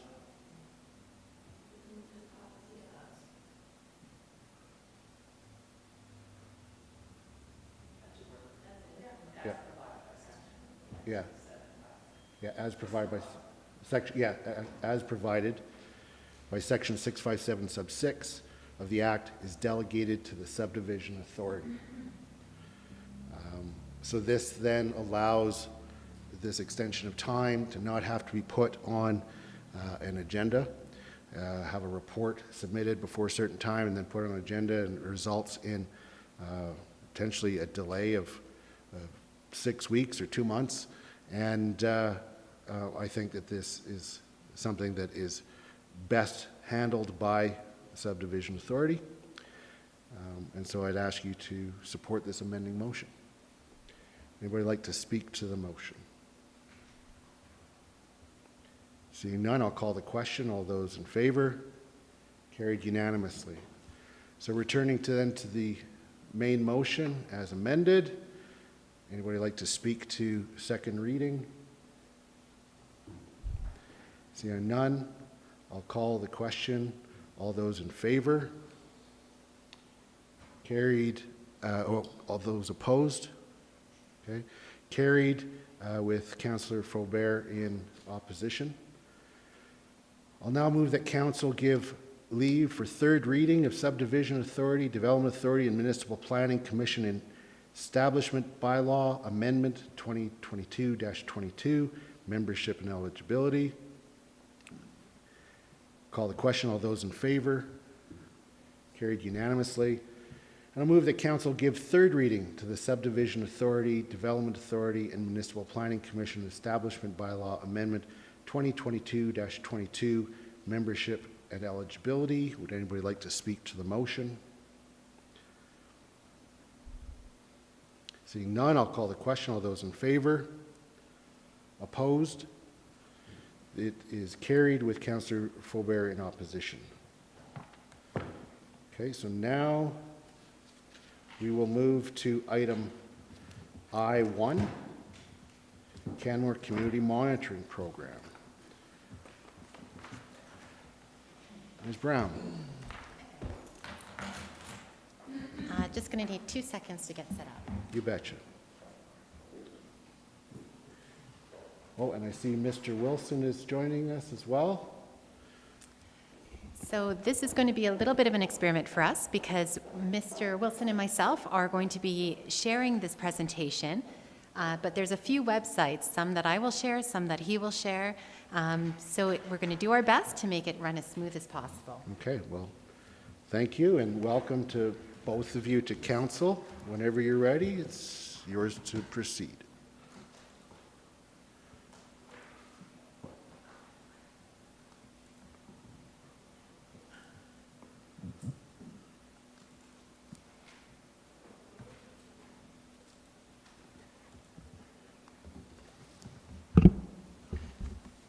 All right, great. Good afternoon, Mayor, members of Council. I'm here today with Mr. Wilson from WCS Engagement and Planning to provide Council with an update to Canmore Community Monitoring Report. So first, just to start with a little bit of background, the Canmore Community Monitoring Program, it started in 1995 and was based on recommendations from the Growth Management Strategy. Over the years, the report grew from a 32-page threshold and monitoring report to a 288-page compendium of data. From 1999 onward, the town contracted the creation of the report to the Biosphere Institute of the Bow Valley. The Biosphere compiled data, met with groups to understand the data and to interpret the data, and published a report every 2 years. The last published report was in 2018, and this report covered everything from the number of mountain pine beetle trees, infested trees, to the number of individuals who accessed the food bank. The report was well researched and carefully put together. I want to give a big thank you to Bruce Glegg, who was the lead researcher through his care and expertise, created a strong report and provided us with accurate community information. However, the Community Monitoring Report was outside the scope of Biosphere's portfolio, and there was a growing concern that the monitoring report took on a lot of resources and was not well used. The Biosphere Institute requested that Council approve them to use their budget to review the monitoring program and create recommendations for Council's consideration. As such, in 2020, Council directed administration to review the monitoring report. When the pandemic hit, like many of us, the Biosphere had limited resources, and as a result, they asked if they could step away from this project. A request for proposal was sent out, and WCS Engagement and Planning was the successful applicant. In June 2021, WCS presented a CCMR review and recommendation report that was accepted by Council for planning purposes. The review recommended that the report organize indicators according to the strategy. It recommended that the report looked at characteristics and transition to a web-based platform, and it recommended that we use research, that we use the report to further integrate monitoring into our business plans and provide a list of recommendation community-level indicators. Based on this report, in June, Council directed administration to create a web-based monitoring program, which brings us to today. So I'm pleased to share with you our new web-based community monitoring program. We, through WCS Engagement and Planning, created 2 websites. One website has indicators related to Council's 2018 Strategic Business Plan, and one that highlights indicators that provide community context. So here with me today is Dan Wilson, and Mr. Wilson will walk you through the websites, and I'm going to try my best to drive the boat while he's walking you through the websites. Great. I'm assuming you can hear me okay, Lisa? Yes. Great. Thanks, Mark. I think that was the mayor. You can't see it on my screen, but thank you. Thanks so much. So, yeah, just to articulate these a little bit, these do live on the web. These reports live on the web, but they are hosted on a platform that the town of Canmore has had for quite a while, an ArcGIS platform that's used quite a bit for your GIS mapping and other information services. So it's utilizing something that you already have, and just for ease of access, we've created 2 different reports, or I guess, or entry places for this information. And as a reminder, the data that's presented in the CCMR as the community profile and as progress toward community goals is presented, for you, for staff, for stakeholders, and the public, really to help increase participation in local government, inform local decision making in both kind of the private and public sector. And the platform really being online now kind of provides the flexibility in order to enhance reporting, storytelling, and data access over time, and it is really flexible to be expanded to different tools to achieve these goals. So first off, I think it looks like Lisa's got the Canmore community profile story page open, and this page includes a summary of key facts and figures and indicators that provide an overview of Canmore's population, housing, economy, community life, and some environmental conditions. It's information that might also be helpful for those considering a move to the community or opening a business in some ways. So, just scrolling through a little bit, you can see how the page is laid out. There's a number of different sections here with those topics that I highlighted. And we'll just go up to the population section, demographics, which is kind of the first one. And let's explore the population. So before we click into that indicator, you can see each indicator kind of has its own little summary dashboard, and then has some tabs underneath that have different pieces of information. So it includes the trends, maybe a bit more of an analysis, and then indicator information that gives you a bit of an analysis, the source of data, and a bit more information about where it may have come from on there. And in the future, those tabs you can add to those tabs to add images or videos or links to other websites or what have you. So there's a lot of expansion capability there on that. So that's great. And so that just gives you a bit of a sense of how that operates. And each one of those boxes kind of operates the same way. And then you can also use the menu bar. Other than just scrolling, you can use the menu bar to go to places like housing, for example, the housing information. And we'll just look at one of the indicators here. We'll look at the dwellings one. And again, this is information from the Census Canada. It shows the overall number of dwellings, but also dives into the detail as to the type of dwellings there as well, and some of that change since the last census date, and then again the analysis information there, and that's great. And then finally, we'll just go to the economy section using the menu, and looking at let's look at employment rate perhaps. And looking at employment rate there, you can expand it if you want. You can look at the comparison, and on this particular one, we've also chosen where possible to add benchmarks, and this one has Alberta as a benchmark for employment rate.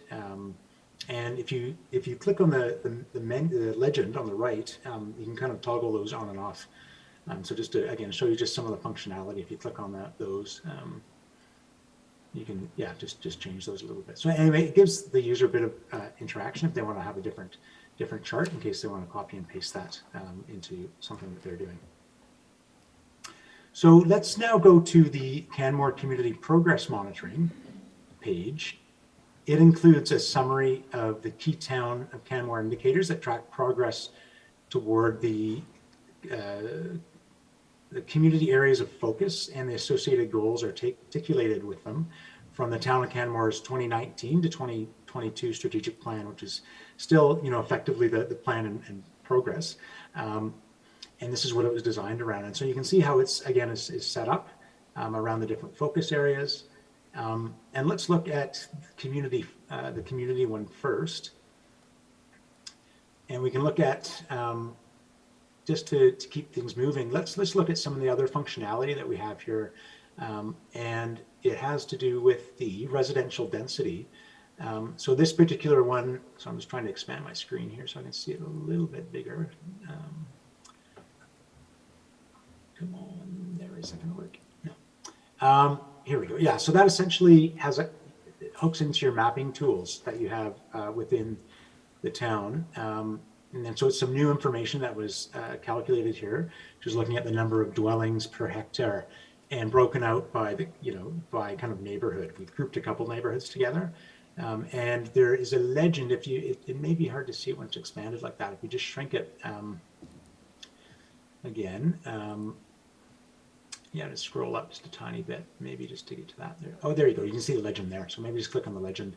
So yeah, so that's the layers, like mapping. So the legend, so there it shows how the colors are related to the number of dwellings per hectare on there. And then if you go just beside that, the layers, again, you can toggle layers on and off. So you can take the buildings off or put that on. And those are kind of basic mapping, functions and tools.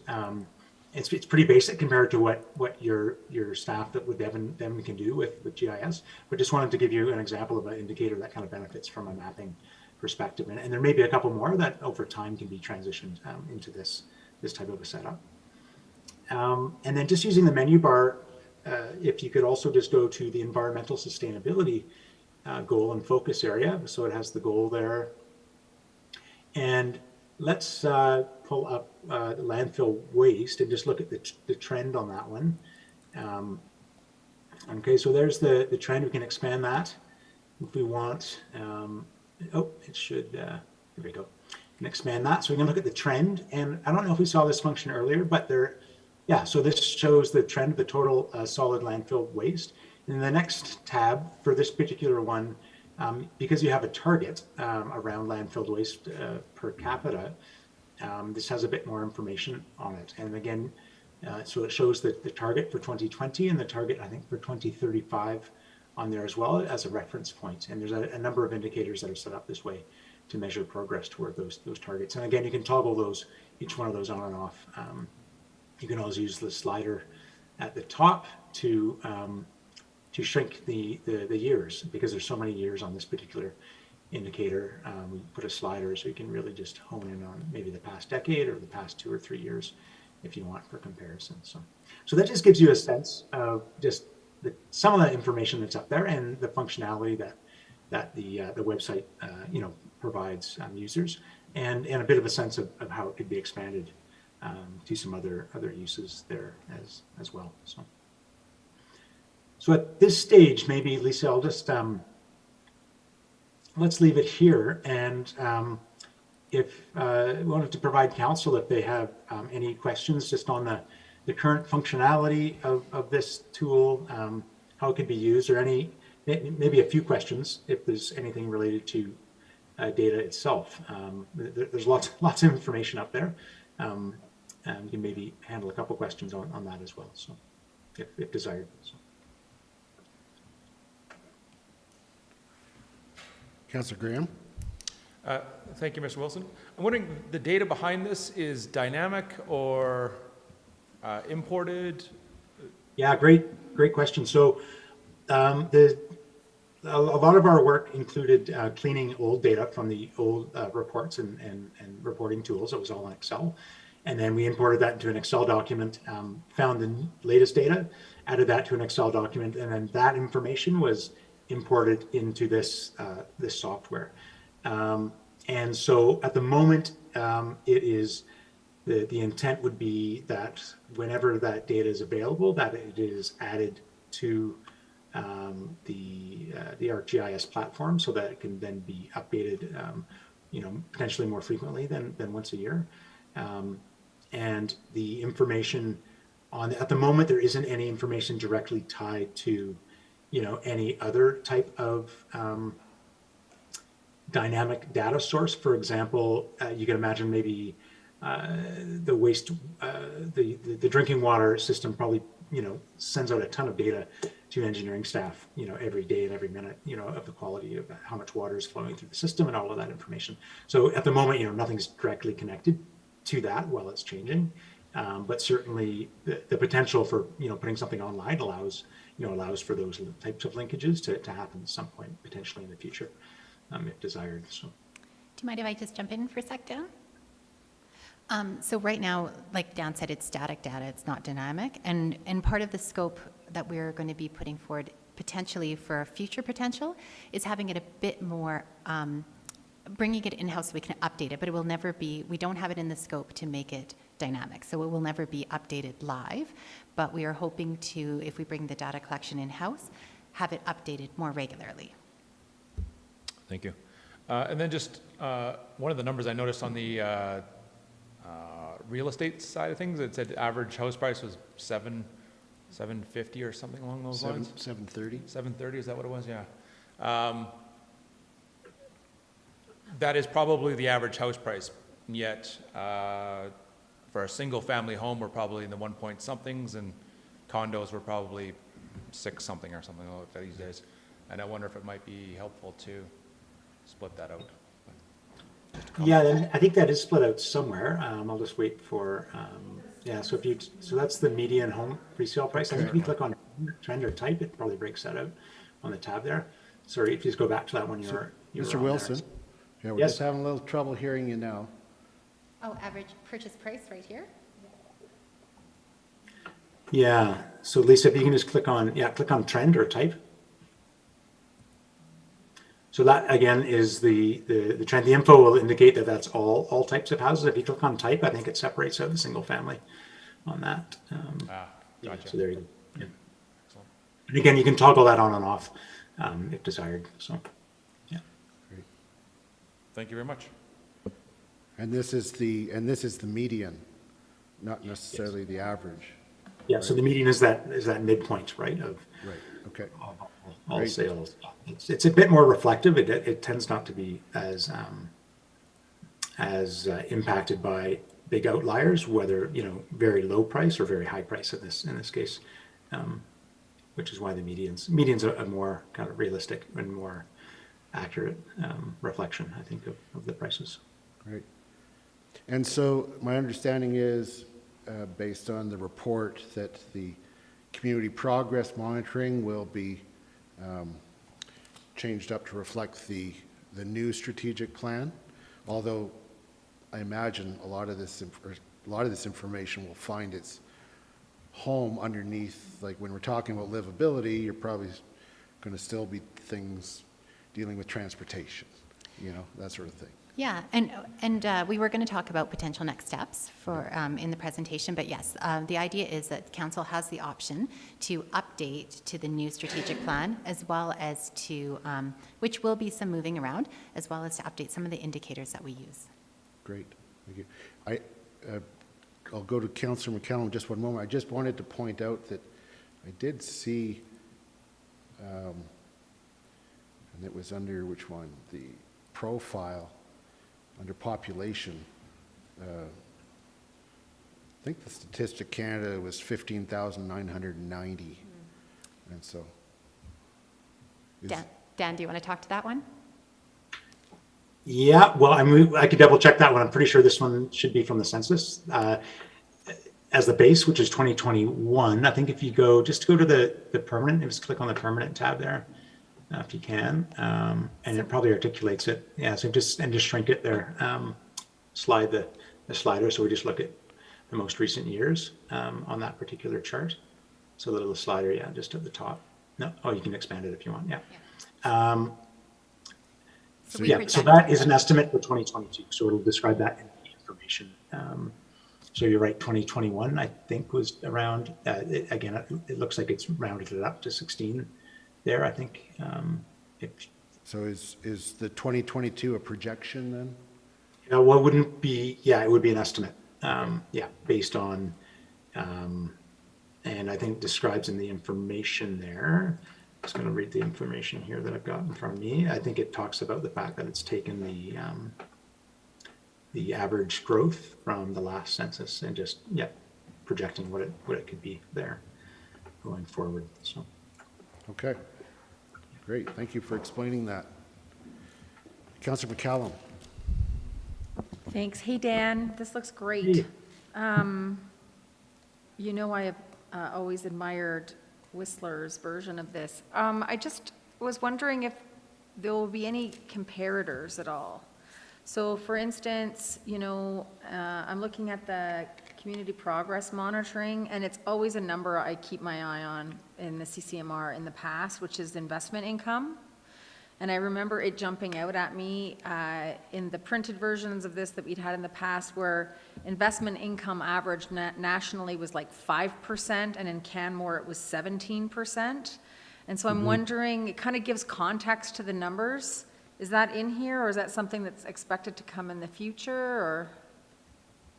it's in here for some items, but not all of them, correct? Okay. And it's something that we've recommended that gets added in a bit in the future for that. So we did a little bit of it, but not for everything. And just with the scope of the work that we're working on, it wasn't able to fit Yeah, like in I for saw everything. here, and I think now I've lost it, is like an income, like a cost multiplier, where we were like 1.41, with one probably being Edmonton. I'm guessing that's the baseline. You've talked to us about that in the past, Lisa. So like that And that would sort be the of, cost of living index, this one here, actually. yeah, is that the cost of living index? Is that on the profile or on the monitoring, the progress? That's on the profile, yeah. Sorry? That particular one's on the profile. Okay, sorry, I'm on the wrong tab then, thanks. So that's something that could come in the future. So that's one of the things, and maybe what we should do before answering any more questions is finish the presentation. Okay, sorry. And then, because that is one of the things that is an option that council could explore in the future. All right. So, Right. Thanks, Lisa. So can you hear me okay? I know there was a challenge there for a moment. You're good at the start of sentences and then sometimes at the end tail off, so. Okay, I will try to project my voice right through the sentence here. Right. So as we transition to completing this community level of monitoring work, or this chunk of it, I guess, and evolving it a little bit, just looking forward a little bit, just wanted to provide a bit of a reminder of the role that monitoring and reporting can play in communities and organizations. And just wanted to remind everyone that, you know, again, monitoring doesn't need to exist on its own. And I think to the question about this, you know, aligning this with the new strategic plan is exactly what's needed. And it's important to do that. So all types of plan, I mean, as an example, council strategic plan, it's good to have a monitoring system that's part of it. And if the monitoring system is part of that plan, it just has a lot more ability to help achieve greater benefits for whoever's using it. So, you know, this culture of monitoring and reporting is really important for learning and improving. It's critical for accountability, you know, and critical for background of, you know, for planning and making decisions. And it's okay to have, you know, monitoring and reporting systems at many levels in a community and in an organization. And just go to the next slide there. And so this is, again, an image that we shared quite a bit in that, you know, again, it's okay to have monitoring and reporting at many scales. In fact, it's probably good to have lots, but you know, having them in digestible portions is important, which is why we started to focus on the community first. And it's good to have a lot of them. So again, for this current project, we were talking about the community level system and what it should look like, and went through this process of focusing on that. And we wanted to explore a little bit, because I know there's been some questions about how it could maybe relate to the organization and department level monitoring as departments support, your strategic plan. And so we just wanted to show a couple examples of how that, I guess, visually looks like it's incorporated in some other communities that also use ArcGIS. So, and as you're looking at them, I mean, keep in mind that in the future, some of these design elements can be applied, to your site too in the future. But just wanted to show you just a couple examples. So the examples just wanted to show you are from the city of Glendale. They're actually all from Arizona, coincidentally enough. Glendale, Phoenix, and Tempe. And I'll just share my screen here, and this should go pretty quickly because I've got most of it pulled up. All right, so can you see that Welcome to Glendale's performance portal on the screen there? Yes. Okay, so this would be, their welcome page to their performance portal, and they've talks about what their goals are all about. They've structured, this is similar to my concentric circles diagram there. They've kind of got this balanced scorecard approach where the community's at the top, and then they've got, talk about their finances and then the processes and their organization, and then really specifically about the organization in itself. So that's kind of how they structure their monitoring and reporting. And I just wanted to pull up, hopefully this comes up quickly here, just how they look at their resource alignment. So this is kind of their page here on resource alignment. Okay, and it, again, different colors obviously, but it shows their dashboard for their indicators. Like the one that we had, they have a chart, showing the history, some of the information there as well. A bit more detail, describing information for theirs. So this relates to RFPs, I think, that they do. They've got some in here around water and sewer, enterprise capital, working capital as a percentage of operating expenses. So these are really organization-focused indicators related to community outcomes and goals that they have in their community, and this is one of the ways that they align it. Looking at the city of Phoenix. So again, they've got this is their city manager's performance dashboard. So they've got the different along the menu, the different areas that they're really focused on as an organization. If we look into neighborhood services, which support neighborhoods and livability. So looking specifically at the services that the municipality provides, we could look at this one I thought was interesting, the graffiti abatement average days from complaint to action. So this is a specific service that they obviously offer that they're tracking progress on. It shows how many days it takes from the complaint to actually dealing with it, and shows their trend over the past couple of years. Again, information on that metric about it. Some other interesting ones are residents served by community development block, grant funds. Again, these can be expanded, and looked at very similar to the way that Ms. Brown was doing it for you as well. So the trends and the info for these different pieces here. And then the final one was just Tempe. So they've again got their performance measures, their 5 strategic priorities for the community from council. Looking at the strong community connections one, pulls up a whole bunch of, I'm just going to go to the top here, a whole bunch of indicators that they have for their performance around strong community connections. Caller wait time is one example.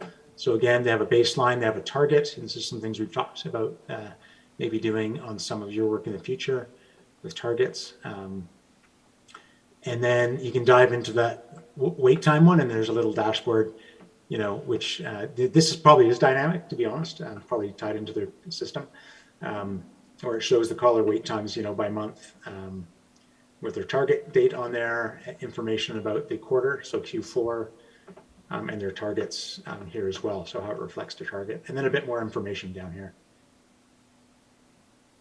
Okay. And some of these have videos. We have videos on them as well. So there's lots of different ways to tell stories and to take guidance from your strategic plan and the kind of the community level, and then work it down into department level types of indicators of performance as well. So I'll pass it back to you, Ms. Brown for the next steps. So I think you have to stop sharing. Thank you. Awesome. Thank you. Probably, oh, thank you. Someone did that for me. All right, so thank you, Mr. Wilson, for the presentation overview of the websites. So based on the review and recommendation report created by WCS as part of the municipal budgeting process, Community Social Development is requesting funding to adapt and expand the monitoring program to meet two objectives. So the first is to create a monitoring system that helps tell the story of how our municipal action supports a longer-term vision. And the second is to highlight community trends, and that's that benchmarking piece. So we would do this over 2 years. In 2023, we would amend the progress report to align with Council's 2023-2026 strategic plan. We'd work with departments to help them identify key performance indicators that departments already collect, and we would incorporate these indicators into the monitoring program. We would add benchmarking info from comparable communities into the community profile, which will help give context to our community profile numbers. In 2024, we would work with Council and administration to create targets for our progress indicators. And with this will help us understand how our municipal actions are moving us towards our community vision. We will evaluate the program to make sure that we did what we sought out to do, which is to create a concise, easy to navigate monitoring program that can be incorporated into our planning process, as well as highlight emerging trends. And last, we will move data collection and website updating in-house so that our monitoring system can be updated regularly and include current information.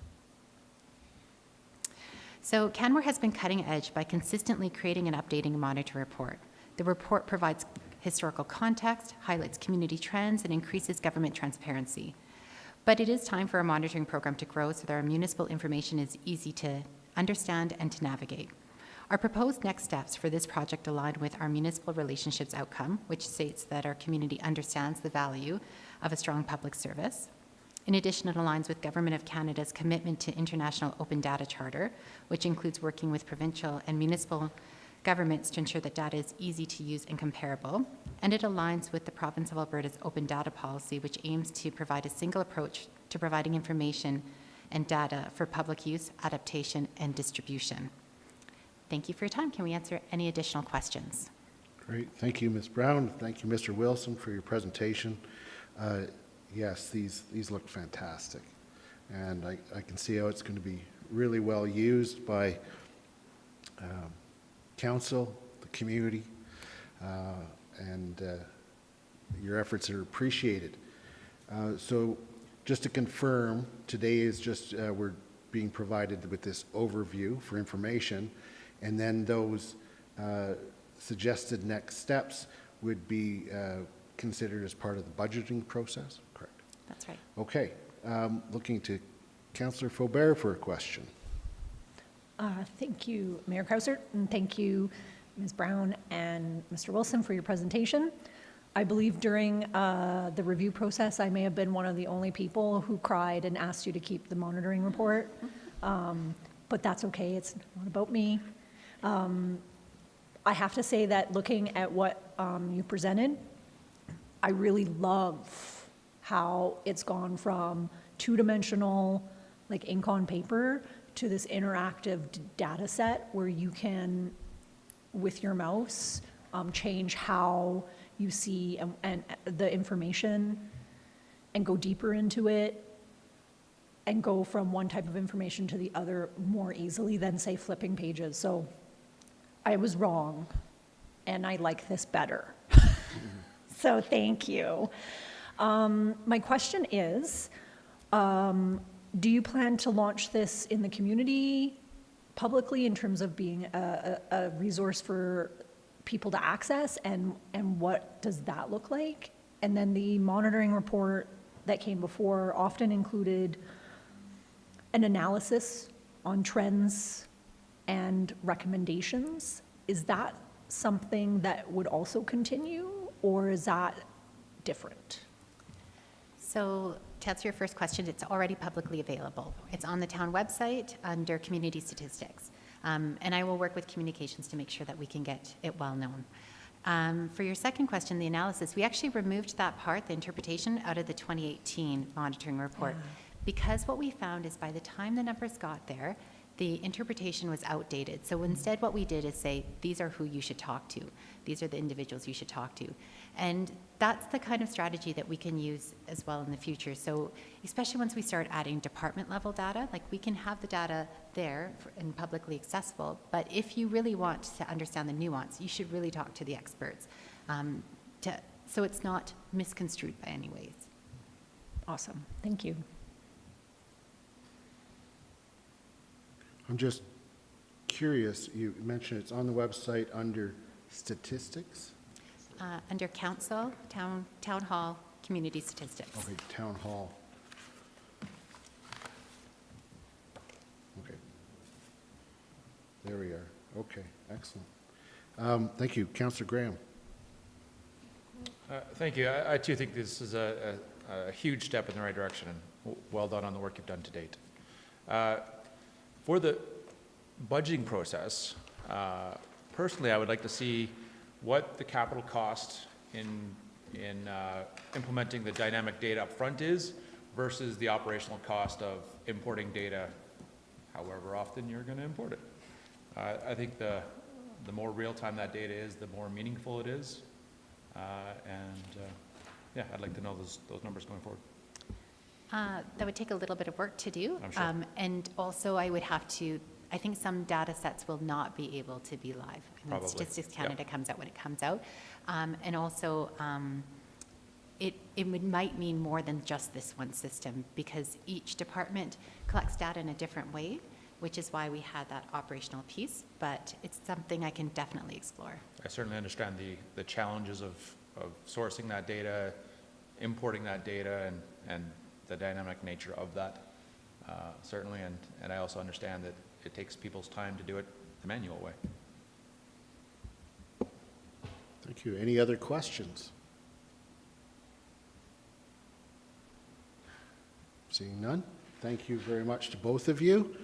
And I expect that you're going to have a whole council at some point in the very near future diving in further and taking a look through it. So, yeah, thank you. We'll now move to item I2, verbal presentation on Bow Valley Victim Services, or changes to victim services. Dr. Cottle. Yeah. Oh, you're not asking, you're just welcome. Yeah. Okay, Mayor Krausert and members of council, apologies in advance for this. This is not going to be my finest presentation ever. It's very text heavy, but things are dynamic and changing quickly, so it's where we are. I'm here to talk to you today about the proposed changes to victim services. The province is undertaking a process to redesign victim services and how it works. And I'm here to ask you to actually approve a resolution for the upcoming Alberta Municipalities Convention.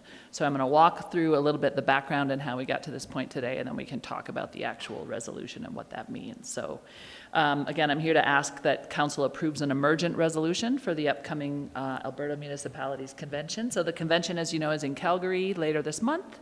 And the deadline for submitting resolutions has passed. However, they do have a process for emergent resolutions.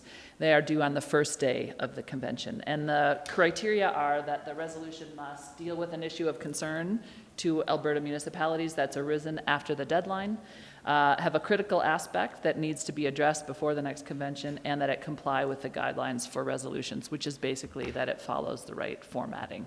So what I'm bringing to you today meets all of these criteria, and Alberta Municipalities is aware that this is coming and has been very helpful in getting the resolution to the point where I can be in front of you with it today. So the resolution is around proposed changes that are coming or that might be coming to victim services. So on July 14th or July 19th, there was an announcement made by the province about these changes, and it's taken victim services organizations some time to understand what the changes mean and to communicate with their communities about that.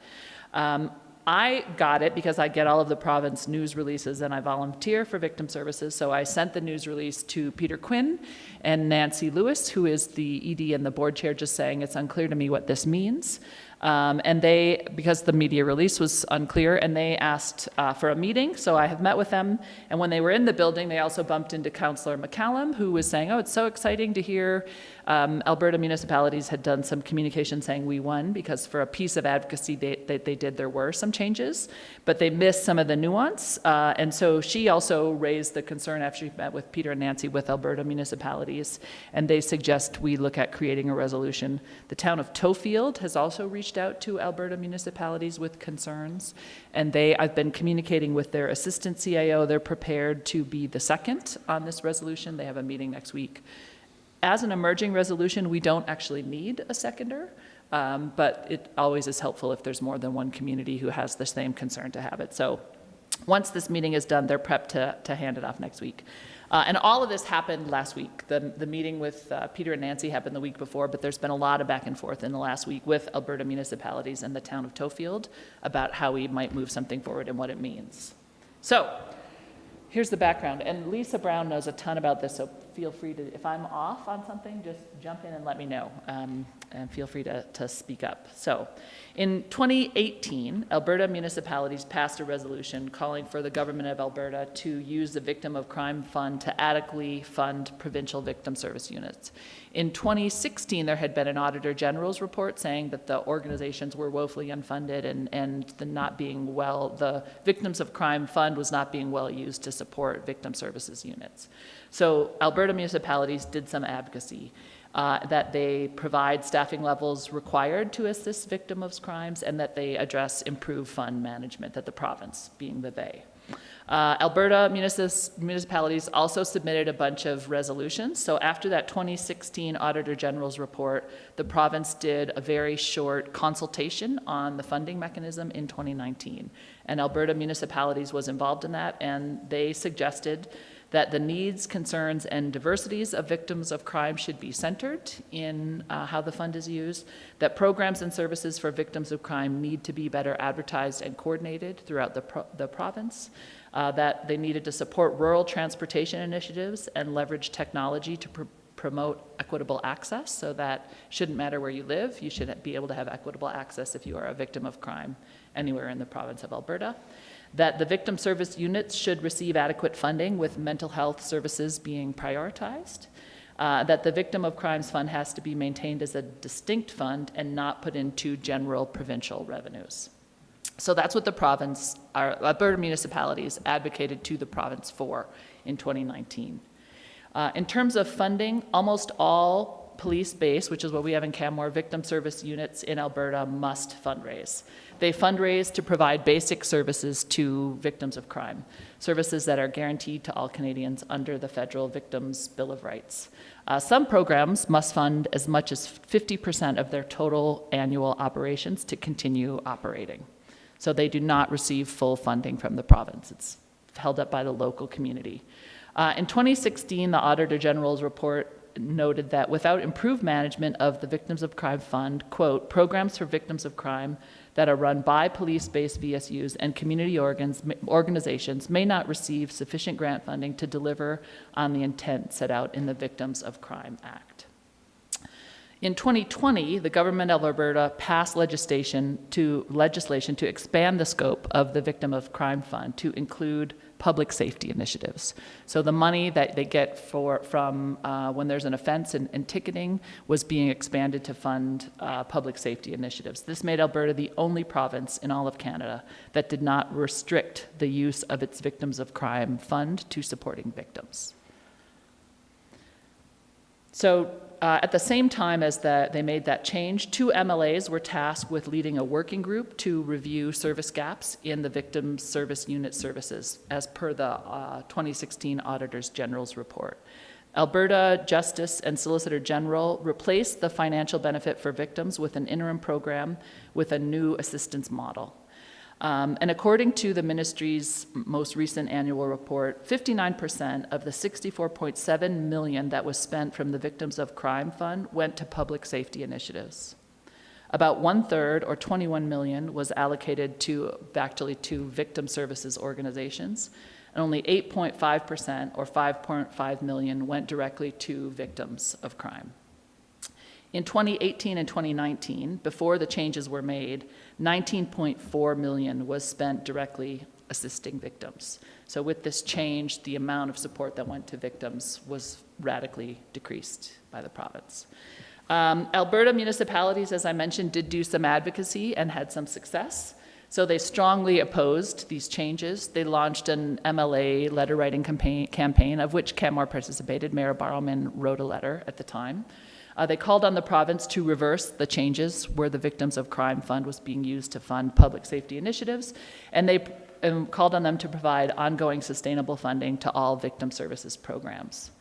And on July 19th, at the same announcement that I started this presentation with, the Minister of Justice and Solicitor General released a report and announced that the fund it's being reversed, basically, and it will again be used entirely for helping victims recover from their physical and psychological injuries and supporting them through the court process, although they have yet to advise how that act will be amended to reflect this change.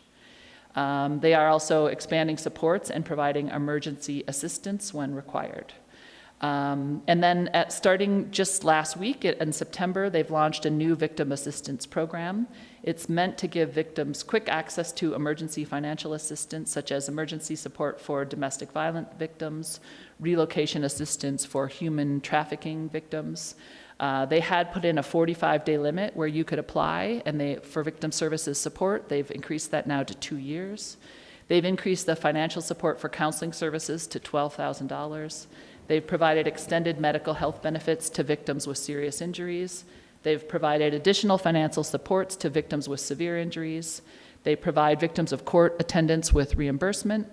They reimburse families of homicide victims for funeral expenses. And all these changes are really good news and happened in part because of the really good advocacy that Alberta municipalities did on behalf of victims. So the news is not all bad. There are some good things that are happening.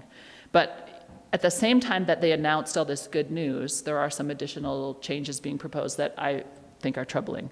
So Alberta municipalities, when that report came out, published a digest article titled "Advocacy Win: Province Reverses Changes to Victims of Crime Fund and Support and their supports." And they celebrated the success of their advocacy. But because of the nature of how the media release by the province was written, it tends to focus on the good changes and then use flowery, upbeat language. I believe that Alberta municipalities and many members miss the implications of this announcement. And again, I got the announcement and I did not understand what it meant. It's only because I contacted directly our victim services unit. It was really hard in the release to tell what it meant and what was happening. So what we now know is that what was released on July 19th was a recommendation on victim services report. And this was the result of the work that the two MLAs did in reviewing the current issues in the victim service units. And it contains 19 recommendations. Recommendation number 3 is to dissolve the current 62 local VSU boards across Alberta and to shift to a zone model. Or, if you don't want to be part of the zone model, the municipality can take over the service itself. So victim service staff would become municipal employees.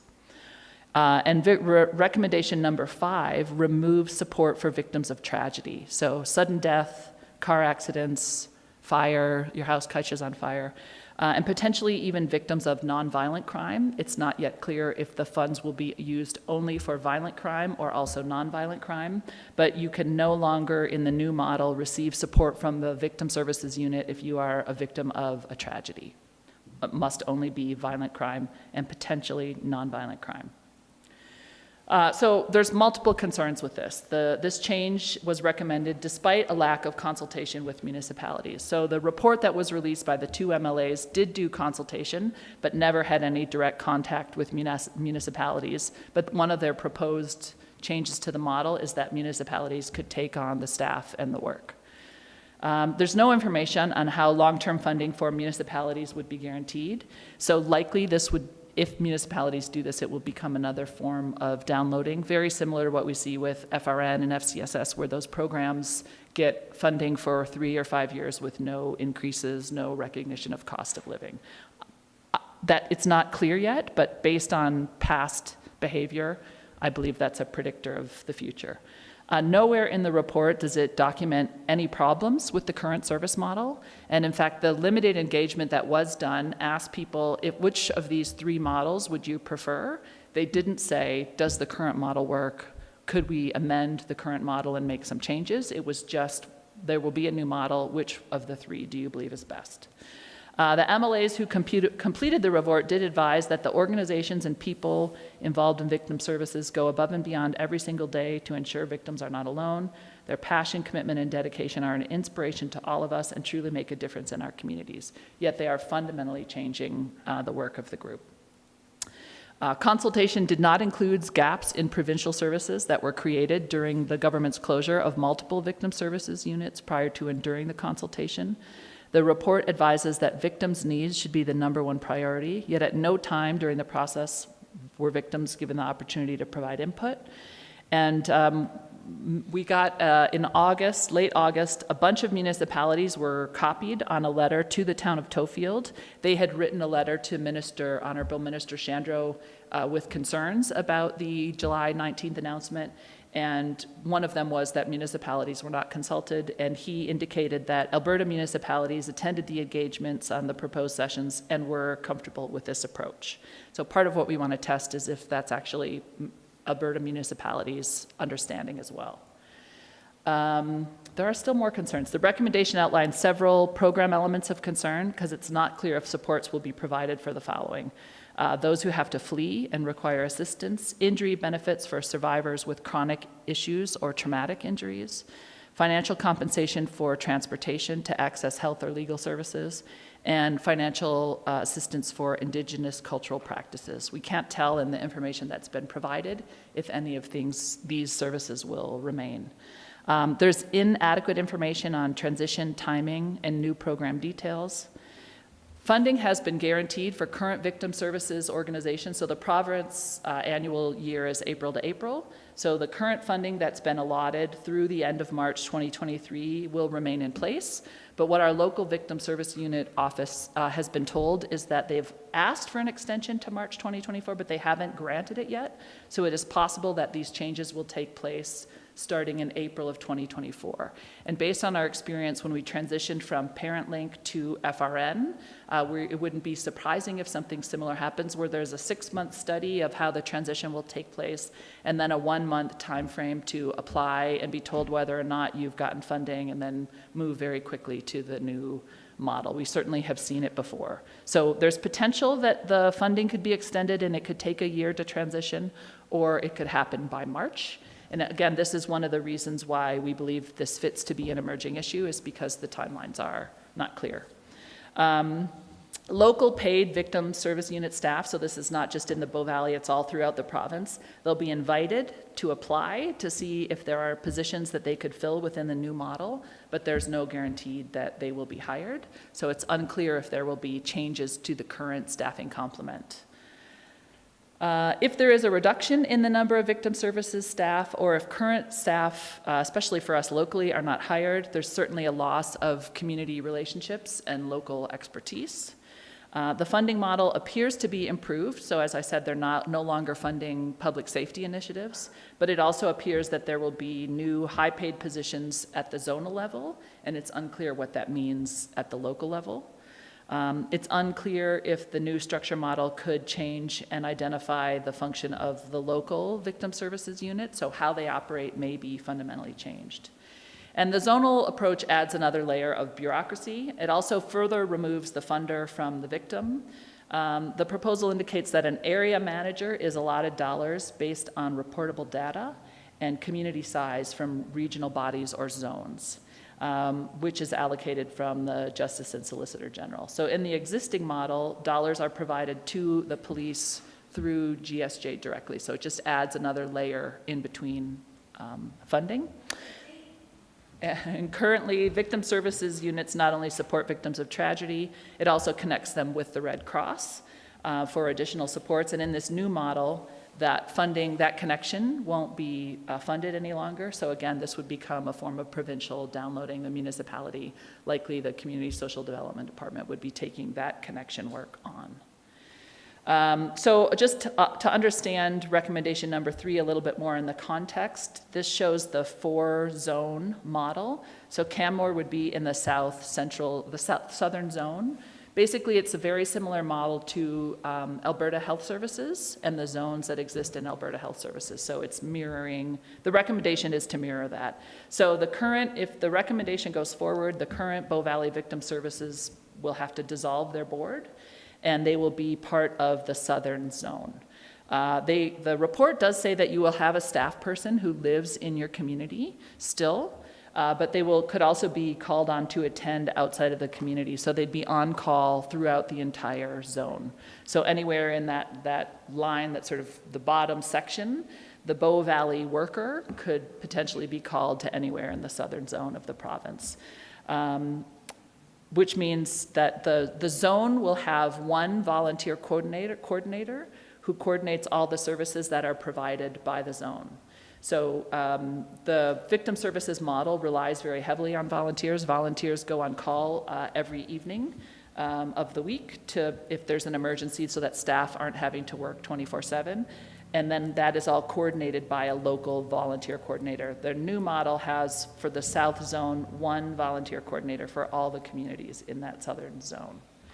Or municipalities could take this on. So a Bow Valley community could apply to receive victim services funding, and the current staff would become municipal staff.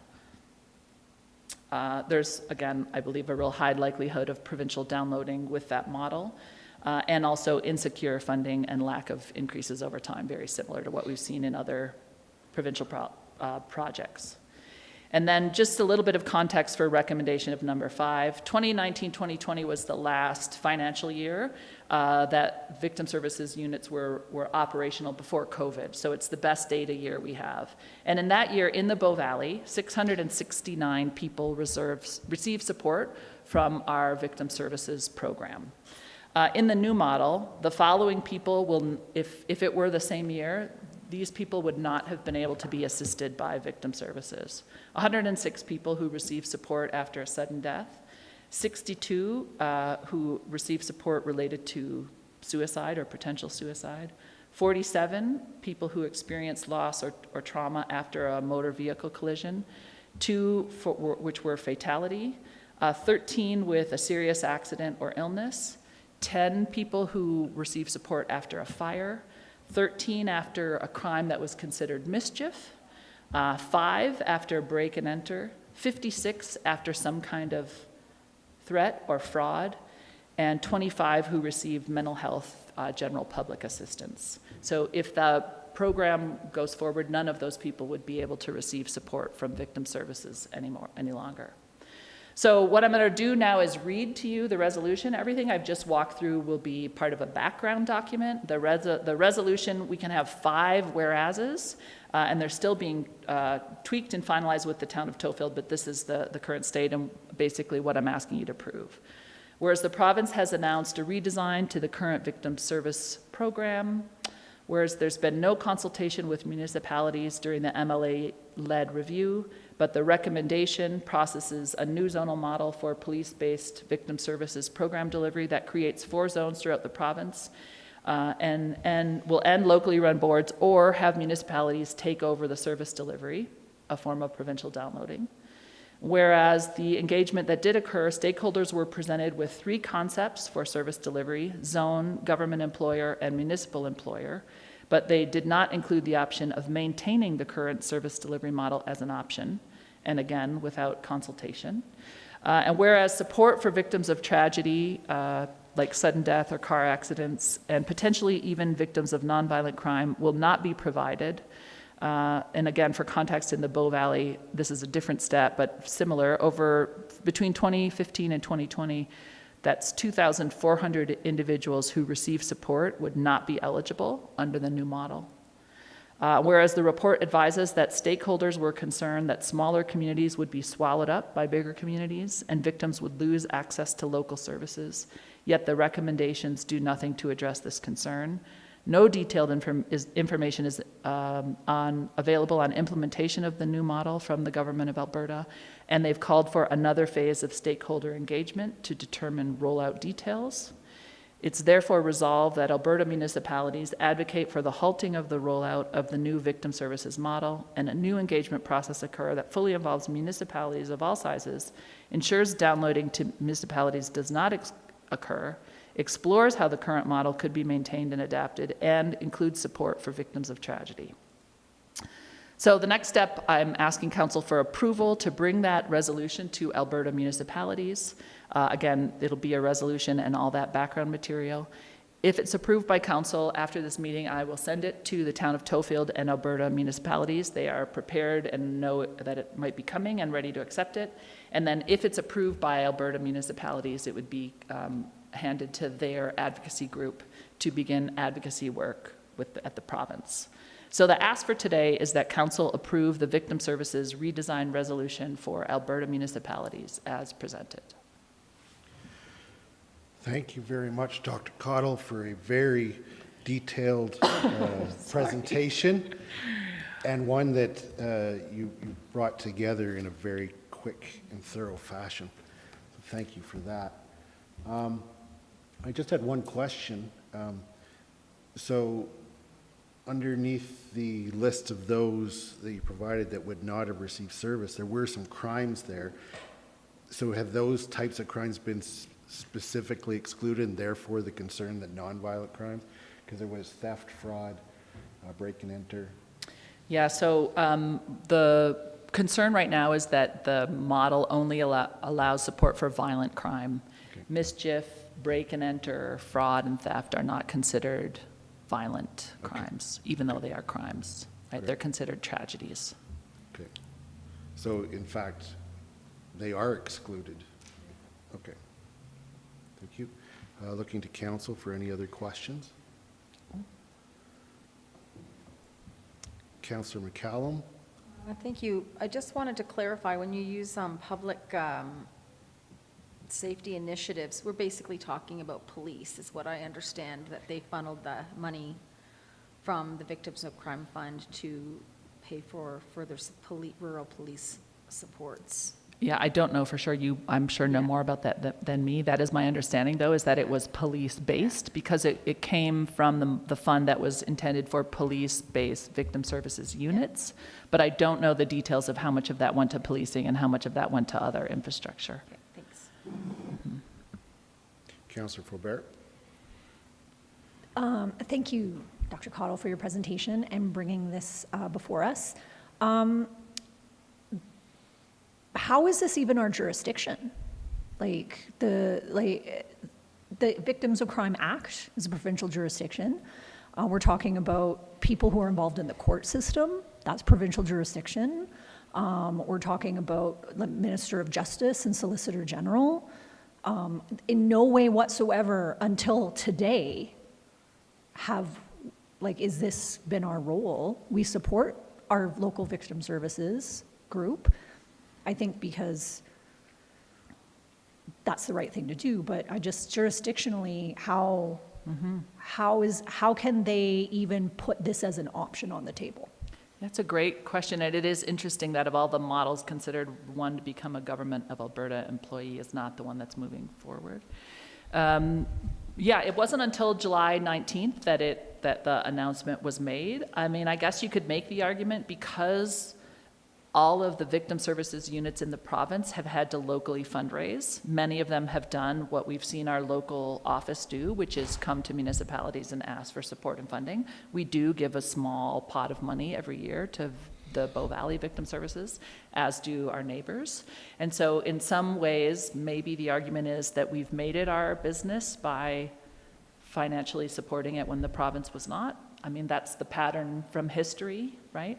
So yeah, it's a great question, but nonetheless, here we are. One of the options is that if you don't want to participate in the zone, you can apply for the right to receive funding and make it a municipal service, right? So it's an interesting, I do believe that's a form of downloading, but it's interesting that you have to apply for the right to experience the download or go to a model that is very similar to the EMS model, which we all know is not working well.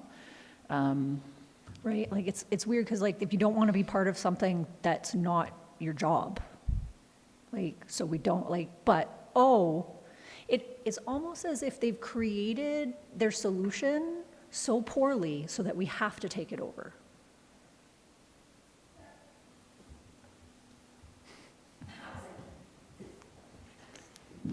Oh, and then my last question, will the mayor be presenting this?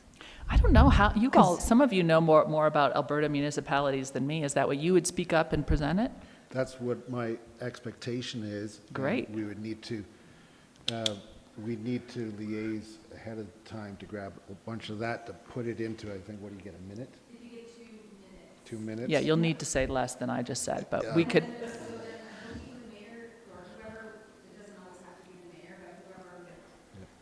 It can be the mayor. Yeah. And then Tokyo would probably, second it with their own spiel, and then they'll open up the mics for people to speak in favor or against, and they alternate in favor and against, and then we do the voting dancing, and then we vote.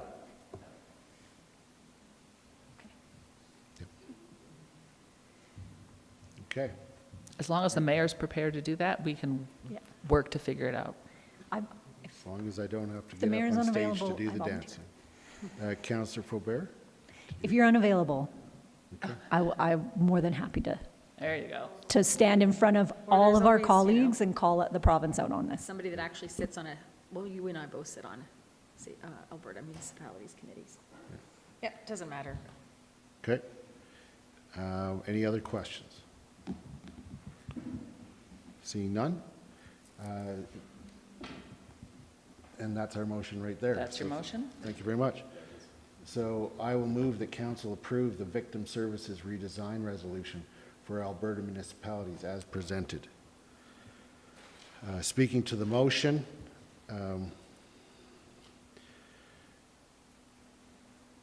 first of all, the Bow Valley Victim Services does incredible work.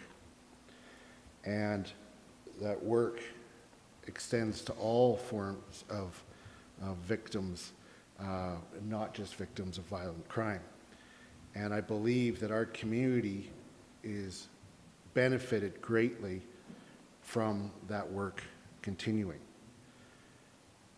We also have seen, in a variety of ways, downloading from the province. And this, I don't know, no matter which way you slice it, is going to be some form of downloading if we are wanting to achieve the same or have the same services available to our residents and visitors who experience being a victim of some sort of tragic event. And so I'm very grateful for Bow Valley Victim Services taking the time to come and talk with Town of Canmore reps. I'm very happy that Alberta Municipalities has been very good in supporting these efforts and confirming that this is an emergent issue and that it meets all the criteria. And thank you again for all the work that you put into this in a very short time. And so I very much support this resolution, although very unhappy that we are in a state that we need to make a resolution such as this. Councillor Graham. I just have a quick statement. Fool me once, shame on me, and fool me 15 times, shame on us. It's the same old, same old. Anyone else speaking to the motion? Councillor McCallum. Thank you. I agree. Victim Services does amazing work in our community, and I think unless you have experienced that work firsthand or stood next to somebody who's experienced that assistance firsthand, you will never know humility until that moment. I stood by a friend and watched her husband burn her home to the ground in January of 2020, and then watched Victim Services just rescue her. And alongside a group of strong, connected women, we, within a month, found her housing, got an emergency protection order against her ex so that she could keep her children, and a host of other things, rebuilt her life, clothing, vehicle, bicycles, like everything you can imagine that goes in your home, and start over from scratch, like literally from scratch, and watched these people tirelessly and from a state of burnout, I might point out, walk alongside this woman as we walked alongside her to bring her life back. And again, I had really no true understanding of the work they did until that moment. So you can imagine the sinking of my heart when I heard this news that they were going to be changing up the model. And as somebody that sits on the Safe and Healthy Community Committee with Alberta municipalities who had worked hard to have the previous resolution met, was quite surprised by the bait and switch, which it was totally a bait and switch. So I'll be happy to support this.